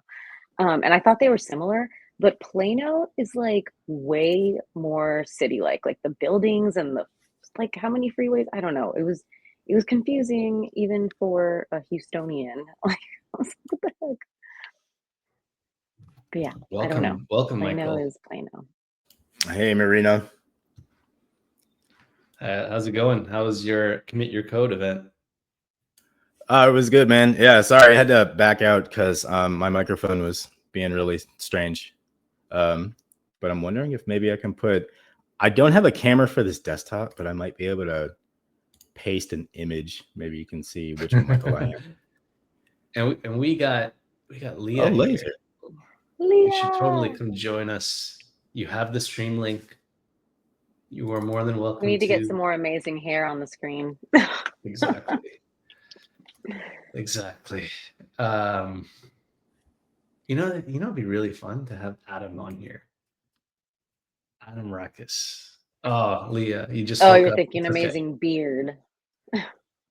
No. Oh, I'm thinking of Rambling Adam. My bad, wrong Adam. Yeah, that's the Adam. Yeah, same guy, right?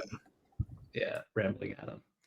Yeah, he's great. I don't know if you guys have seen his app for keeping track of his networking, but it's amazing. Like the overall fit and function, the way it looks, it's fantastic. Wait, you got an example of this that we can see? Yeah. Let me see. Actually, I might be able to plug in the URL. Hold on a second.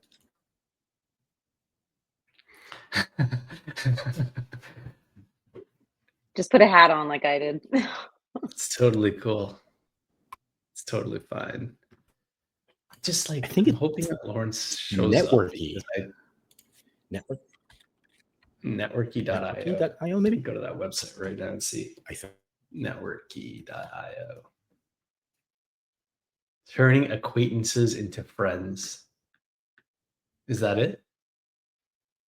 Oh no, this is a different Adam. Not the Adam I'm thinking. Yeah. No, that's the 100 Devs Adam. The networky. Yeah. Is that not who we're talking about? No, I was thinking about Adam Rakis. Yeah, I was the one that was confused. Sorry. That's okay. But that's totally fine. Sir, what was that? I saw Cody in there. Yeah, there's a number of folks, hanging in the stream behind the scenes, too scared to come up on camera because their hair is not fine like ours, I mean, Jason got on camera for like a minute, but that's hurtful, Marina. No one's hair can ever be as nice as yours. So. Oh, I just found the comment section. I'm so stupid. Yeah, there's a lot of people over here. Yeah, there are a lot of people that have been coming through, hanging out a little bit. I just once Lauren shows up, I'm gonna give him his 5 to 10 or 30, however much he wants, and then that's it. And then we're done. And that's why I kept it going for so long. We got Elder. All right, Elder, you gonna show your face on cam? Elder. He's no longer the cat with the sombrero. Yeah, unfortunately, I don't have a webcam on this thing, and the mic is really scuffed. So I'm just passing by, saying hi. Well, thank you for coming. I appreciate you showing up. Tell us a little bit about your experience of Commit Your Code. Well, the experience was pretty much me as a volunteer, essentially. So it was a lot of fun. Got to be the extrovert that I usually am. Got to see old friends, make new ones. It was overall a great experience. Is there anything specific you'd want me to, talk about or highlight? Yeah, I mean, I want to know a little bit about your favorite talks and some of the connections that you made. Well, that's the problem. Because I was a volunteer, I just kept going back and forth, so never got to see most of the talks. There was one with YK that I was there for the first 3 minutes until I was called to pretty much, get the lunch for everybody.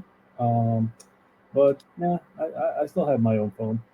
Hey, Dennis, good to see you. Yeah. Anyways, The other one that I did see was Yoon's, mainly because she's one of my friends in Dallas. And one of the things that we did for her, just to support her because it was her first talk now, and also to embarrass her, was to write down her name in paper plates because we didn't have any other resource. So we put on the Sharpie on those Go Yoon, and then a couple of drawings symbolizing her personality, because right now she likes to grow trees. She's trying to also grow strawberries. She also is under ADHD and so on and so forth. So we pretty much put all of those things into the plates, and we released a video doing that. It was a lot of fun. So as soon as she started talking, we I just gave the signal. Everybody lifted up, and yeah, we embarrassed her, but it went all well. She talked about pretty much Terraform and other things for Java, which unfortunately I do not work with. I work with C++, but still very appreciated the talk because it was still informative, especially with how to use that and AWS in general. Um, but yeah, those were the only two talks that I was able to kind of participate because yeah, for the most part, I was just doing the back and forth with the food, cleanup, and all the jazz. But yeah, I had my own fun. What are the pros and cons of volunteering at a conference?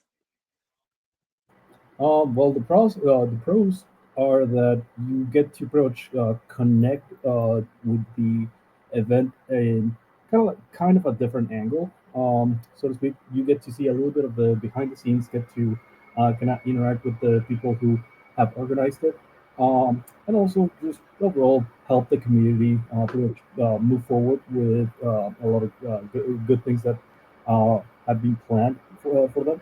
The con, as mentioned before, is that I didn't get to have enough time to go to the actual talks.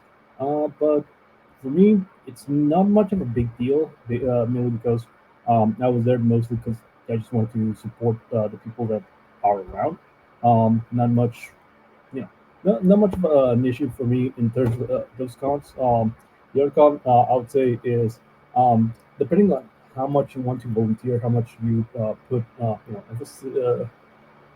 Yeah, exactly. Like that says, didn't get to see talks fully, but the other con would be probably not as much of an opportunity to network with people. I would actually just say hi to people, give them, a thank you for pretty much joining, thank you for pretty much being there. But as far as making deep connections and such, didn't have much of that time. But I still got to meet people, make um, not as deep as I wanted connections, but good connections nonetheless. Also, we had really good after parties, and after parties, Roxy and Jason would definitely know. Yeah. Yes, I did see. Go ahead, Roxy. No, I was just saying that, yeah, I did see Elder at the after events. Like, we did hang out at those. There's actually a lot of people I didn't fully get to meet at the conference. Like my day one was interesting because, as Jason mentioned much earlier on, I only landed at 2:30 in the morning into Dallas and went to sleep like super late. And then I hadn't even finished my talk prep. Like I had slides from all over the place. But the thing is, like for a talk to truly come together, you have to first piece it together and then actually go kind of think about it a few times before you actually present. And I know you both said it was great and whatnot, but now that I think about it, right, I would have shifted a few things around and left the production bit that I talked about at the beginning towards the very end. So it would have been more of a buildup. But it's just like a lessons learned. Maybe I should have just started doing this a long time ago and not doing this the day of. And so that day where I actually had to present, I spent more time just developing my presentation and actually connecting with folks and like having a miniature freak out behind the scenes. Like, oh my gosh, this is going to go well, or am I actually going to be able to deliver? And then I had like all of these different feelings that, oh, maybe I should do a demo. And here I am, like, pulling up Docker on my system, trying to test out a bunch of things, and then I'm like, no, maybe I shouldn't do this because things can go horribly bad.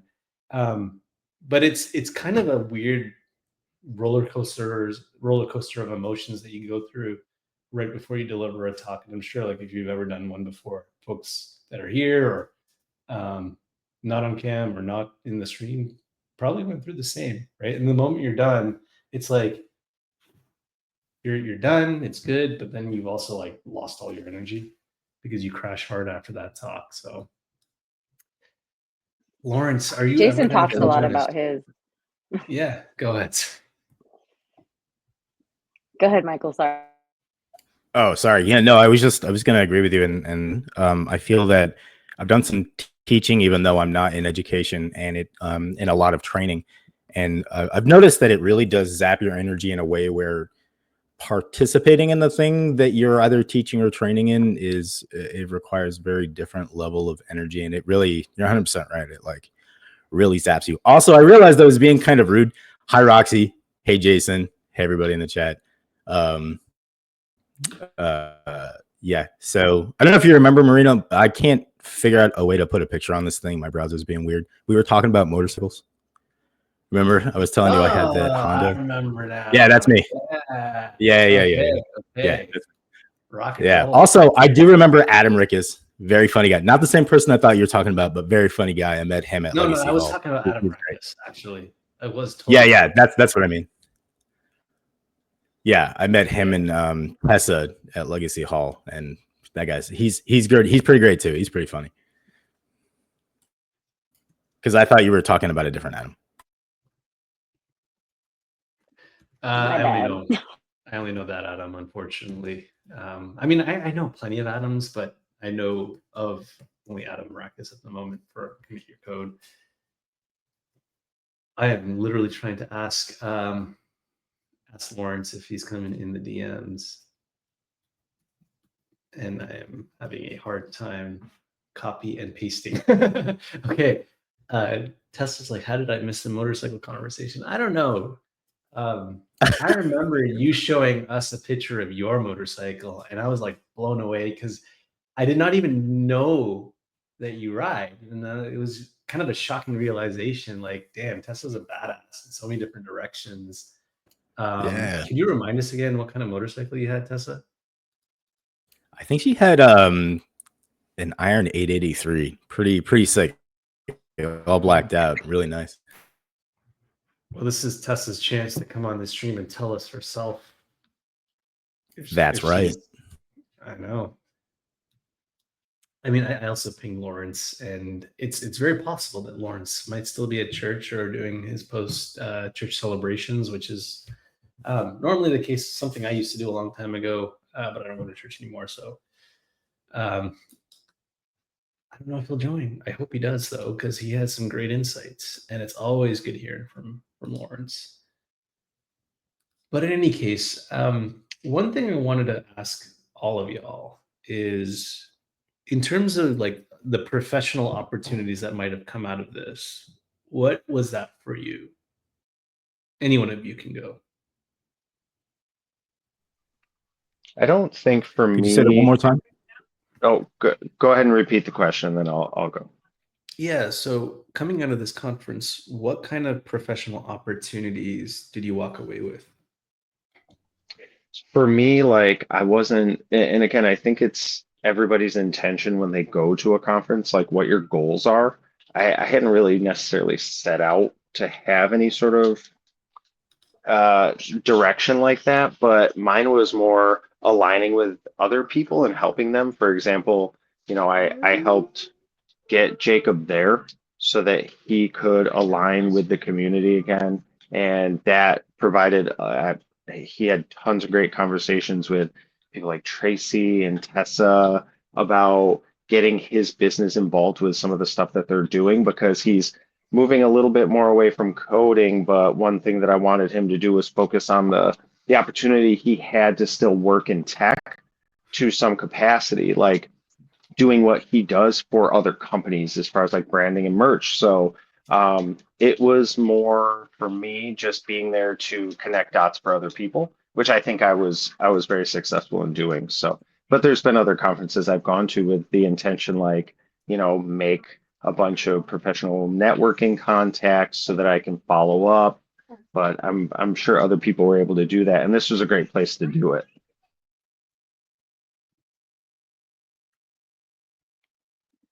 I second that. For me, it's just like being seen and strengthening the connections that I've made previously. Like there was someone that was not at this conference that I had hung out with and met at previous conferences that messaged me and asked for my resume the other day. So like just kind of being on people's mind and being their friend, and so they can see your personality, and if something comes up, you pop into their head.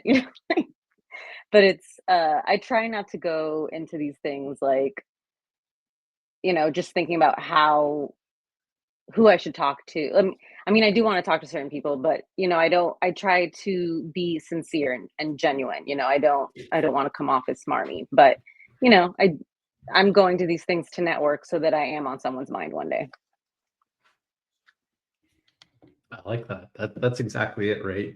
I think an in-person IRL connection goes so much further than, hey, we connected on LinkedIn and can you get me a job kind of thing, right? Like I think if you can show who you are as a person in that momentary interaction, however long it is, they're going to remember that detail, especially when there's an opportunity that might show up at that company and be like, hey, we attended Commit Your Code together. It was a great conference. You're hiring. Can you hire me? I mean, there's a little bit more of an elaborate process there, but Yeah. I mean, Like, I'm super fun. You met me. exactly, right? Remember how much like, liquor we pounded back? That's probably me and Jason. Actually, we barely drank that trip. I think I barely drank that trip. We did I'm not sure. really hang out much I outside of the know. conference, which is a No, but bummer. when y'all Schedules did, just didn't align. like when y'all did, you decided to like berate me for my driving. Actually, that was I don't know what you're wonderful talking about. driving. I My was wonderful driving. very neutral in that conversation. I just might have like amplified some of the things Jason said for fun. That doesn't sound neutral. Okay. I still don't know what either of you are talking about. Neither do I. Elder, how about you? I will never forget. For me, I pretty much had really good connections with the people that I've met at that conference before, as well as people that I've interacted with through social media.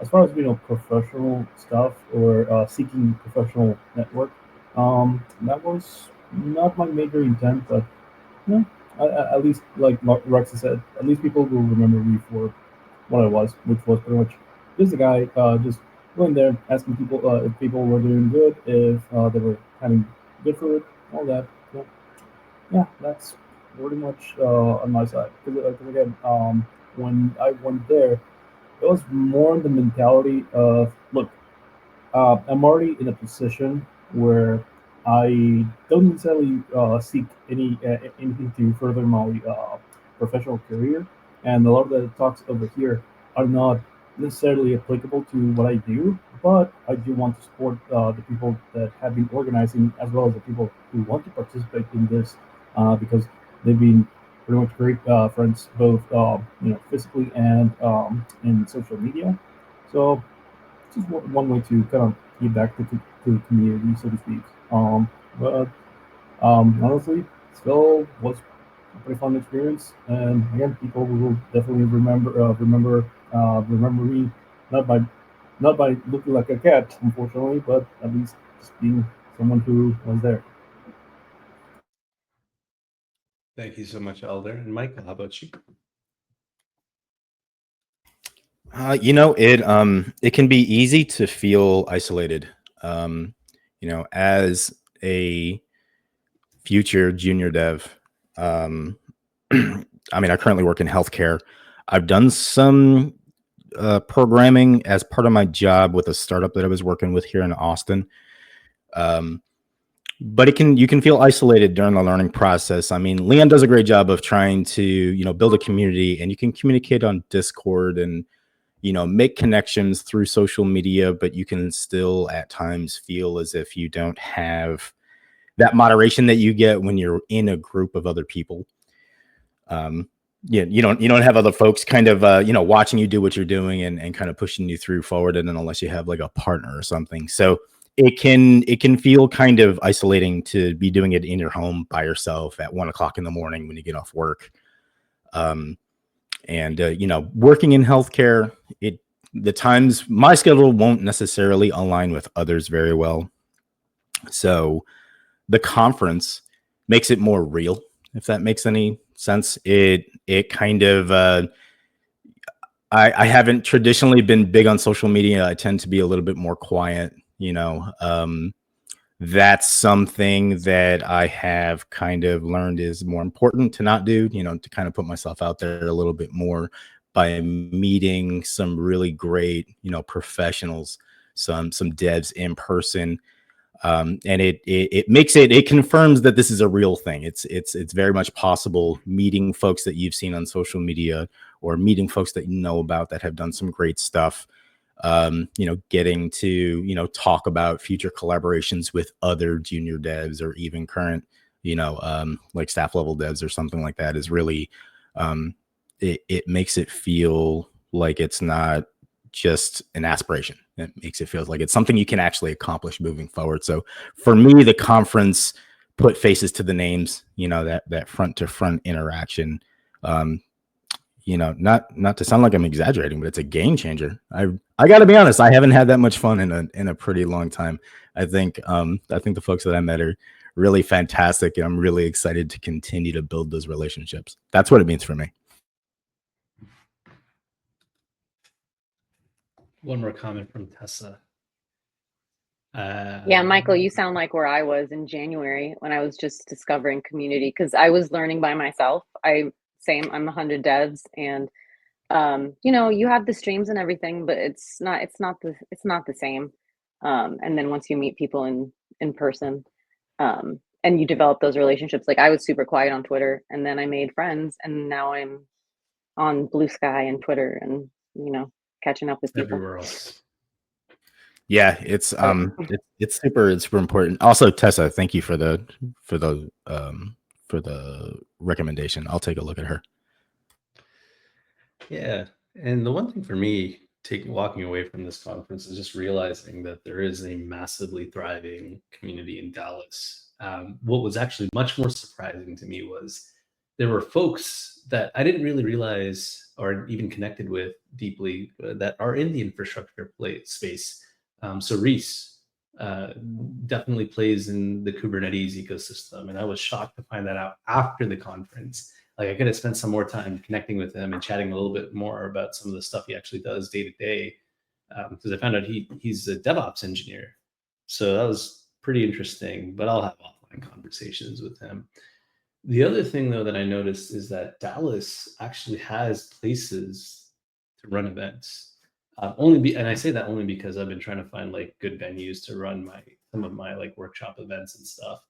And I can get very creative with Dallas, especially when it comes to the food and the barbecue and all that stuff like that. But I think the highlight for me, I'm not going to lie to y'all. So I normally would go to a reInvent. Reinvent's kind of just like aligned to just the way my DNA flows in terms of connecting with massive audiences and doing the huge tech geeky thing.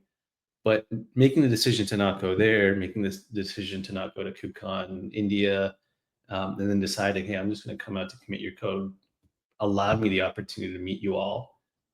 And I've been like following Danny for a long time. In fact, I don't talk enough about this, but like he's one of the reasons why I do a lot more of these spaces and live streams and stuff, because one of the first times I ever interacted with him, he had posted something on Twitter about wanting to do a space and talk about like different areas of cloud. And I said, sure, I'll be more than happy to come up and talk about cloud. And I did. And then he also invited me to do a small like talk on cloud technologies. And I did that for him too. And he's just been so consistent. And I never had the opportunity to actually meet him in person. But when he finally said, hey, I'm doing a conference, I was like, all right, I'm in. I am sold. I'm coming down. Well, I wasn't sure if I was coming down. I was sold on the conference idea. Coming down was a completely different situation because I had too many overlapping things, but it was great because, like I said, I met you all. I met Danny, I met Tracy, who I've been following for a long time, Leon. I didn't get a chance to actually meet Quincy in person, even though I saw him. He was just so busy with all the folks that I never really got a chance to meet him. But this was the event to get to meet folks like Jacob, Jason, Roxy, and so many others that I've just been like watching from the sidelines doing their thing. So this was a great way for me to end the year. And with that, It wasn't like a crowded grocery store. it wasn't a Costco on a Sunday noon. I'm actually happy I didn't go to Costco today because my anxiety would have peaked and I probably wouldn't have walked out of there with nothing. I went to Costco yesterday. It was a little rough. Yeah. There's a LinkedIn user that says, if you ever choose to run a conference in Denver, let me know. I don't even know who that LinkedIn user is. I'm gonna have to go find out who that comment was from. That comment is so hidden. Anyways, all right. I don't know if Lawrence plans on heading up here, but I think it's a good time to wrap up. I do appreciate y'all coming by and hanging out and just recapping the event, talking about the best parts and all the nice connections that you made and how we're going to do another one next year. Oh, it was Nida. Nida's like, if you ever choose to run a conference in Denver, let me know. I didn't realize that Nida is now in Denver. We should chat, Nida. I'll reach out soon. But anyways, everyone, thank you so much for your time. Any like final thoughts that you want to share before I, hit end stream? All good here. Very glad to have seen the people that I got to see. Hope to see you guys in the near future. And until then, you take care of yourselves and see you next time.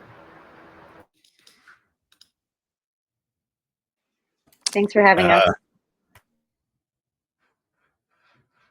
Jason's like, what should I do? Should I go now? No, I don't want to step on anybody. We'll let Roxy go first. Roxy already went. Hey, sorry, I just said thank you for having us. Thanks for making me face my fears of streaming. Oh, Leah just showed up. Hello. We are just about to end. Welcome, Leah. How are you doing? I told you it would take a while for me to tame my hair, but Okay, I will give you 3 minutes to tell us a little bit about Commit Your Code and your thoughts and what you took away from it, and if you made any professional connections, if you walked away with any professional opportunities. Let's go. so Commit Your Code for me, a lot of the people I feel like that I talked to there, met there, I already like was connected with on Twitter and stuff like that. So it was more like meeting people in person. So it was really comfortable for me. It kind of felt more like a family reunion than like being thrown into like a new community. Because my other conference, I've only gone to 2 conferences so far. So my first conferences were this year. So I went to Laracon earlier this year, and that I was brand new to the PHP Laravel community. So that was like scary, and this was more like comfortable for me because I already knew a lot of y'all. And it was really fun. Like I met so many people. The talks were really interesting as well. Even though it's kind of hard when they're like 25 minutes, 20 minutes. But I still feel like I learned a lot from the talks. Like Mark still has me wanting to learn Angular, and I'm still thinking about that talk all the time. So it was just nice for me. I feel like it motivated me more than anything, like made me want to keep posting stuff about my journey online and keep going to conferences too, because I really did get a lot out of it. I don't really think I made any professional connections, at least not ones that I can recognize right away. Like, of course, any connection can kind of turn into a professional connection later on. But I did like connect with people there. Like I did get to meet people I haven't really interacted with as much, like Bree, and different people like that who I've kind of seen on the internet but not really talked to. Like I talked to Tessa briefly, stuff like that. So it was really nice for that. I didn't really talk to any recruiters or anything, but the people I did talk to, I did tell them I'm like job hunting, stuff like that. And yeah, that was kind of scatterbrained, but that's my. Well, thank you for coming by and sharing that. I'm sure we'll have plenty more opportunities to meet up at conferences again. In fact, like Danny's doing this again. So there's a perfect excuse for all of us to be there. I've got the dates blocked. Well, actually, he changed it to September now, so Yeah. that might be even better. Well, Yes. buried headline, Marino. Very better. Lee is neglecting to mention that her talk got accepted for the next Commit Your Oh. Code conference. Oh, Yeah, we're making Oh. Yeah, signs. you're gonna tell us about that? Yeah, so that's another thing. It was a push to make me want to speak at conferences because I had multiple people come up to me and they were like, "Hey, have you ever thought of speaking for next year?" And also because like a lot of 100 devs people were there, so they come up to me and they're like, "Hey, like I really love your post. Like your post helped motivate me." And like there's times lately where I've been like, maybe I should just take myself off the internet. And that was like the push I needed to be like, no, people actually see and appreciate your work. Like it's actually making a difference. It's not like me just like desperately posting or whatever. Like people actually, it means something to them. And then they're like, oh, you should think of speaking. And I was like, you know what? I want to speak. And I even talked to Aaron Francis about this and he's like, you should. So I started applying and Danny accepted my talk for next year on using React with Inertia.js. So actually my first talk will be a technical talk. Which I love it. feels kind of right as like a former teacher. We have two teachers here. I just realized that. Okay. Math I think- teachers. See, what's even better about what you just said is that you both are probably the best to be able to deliver a workshop because you can teach. So think about that. Hey, I'll hand Leah, out there's the nothing wrong papers, with Leah. it. You give the talk. No, there's like literally no problem with you doing 2 talks, Leah, if you did a talk and a workshop. I'm sure like Danny would be totally all over that. So, hey, I just dropped a hint for you. I'll go figure that out for next year. You've got plenty of time. And if you need help, let me know. I'm more than happy to provide some. No Just value. don't like plan it the same day that like Marino did. All right, folks, we need to wrap, but I want to thank you all for coming by and hanging out. Just catching the recap of Commit Your Code. If you weren't there, all the videos from the actual event, like the talks, are all on the Commit Your Code and even Danny Thompson's YouTube channel. So go check them out, or maybe you can just do a Google search and you'll stumble upon them. But thank you all for coming. I hope you have a good rest of your Sunday and you're energized for the rest of the week. Take care, everyone. Bye. Bye-bye.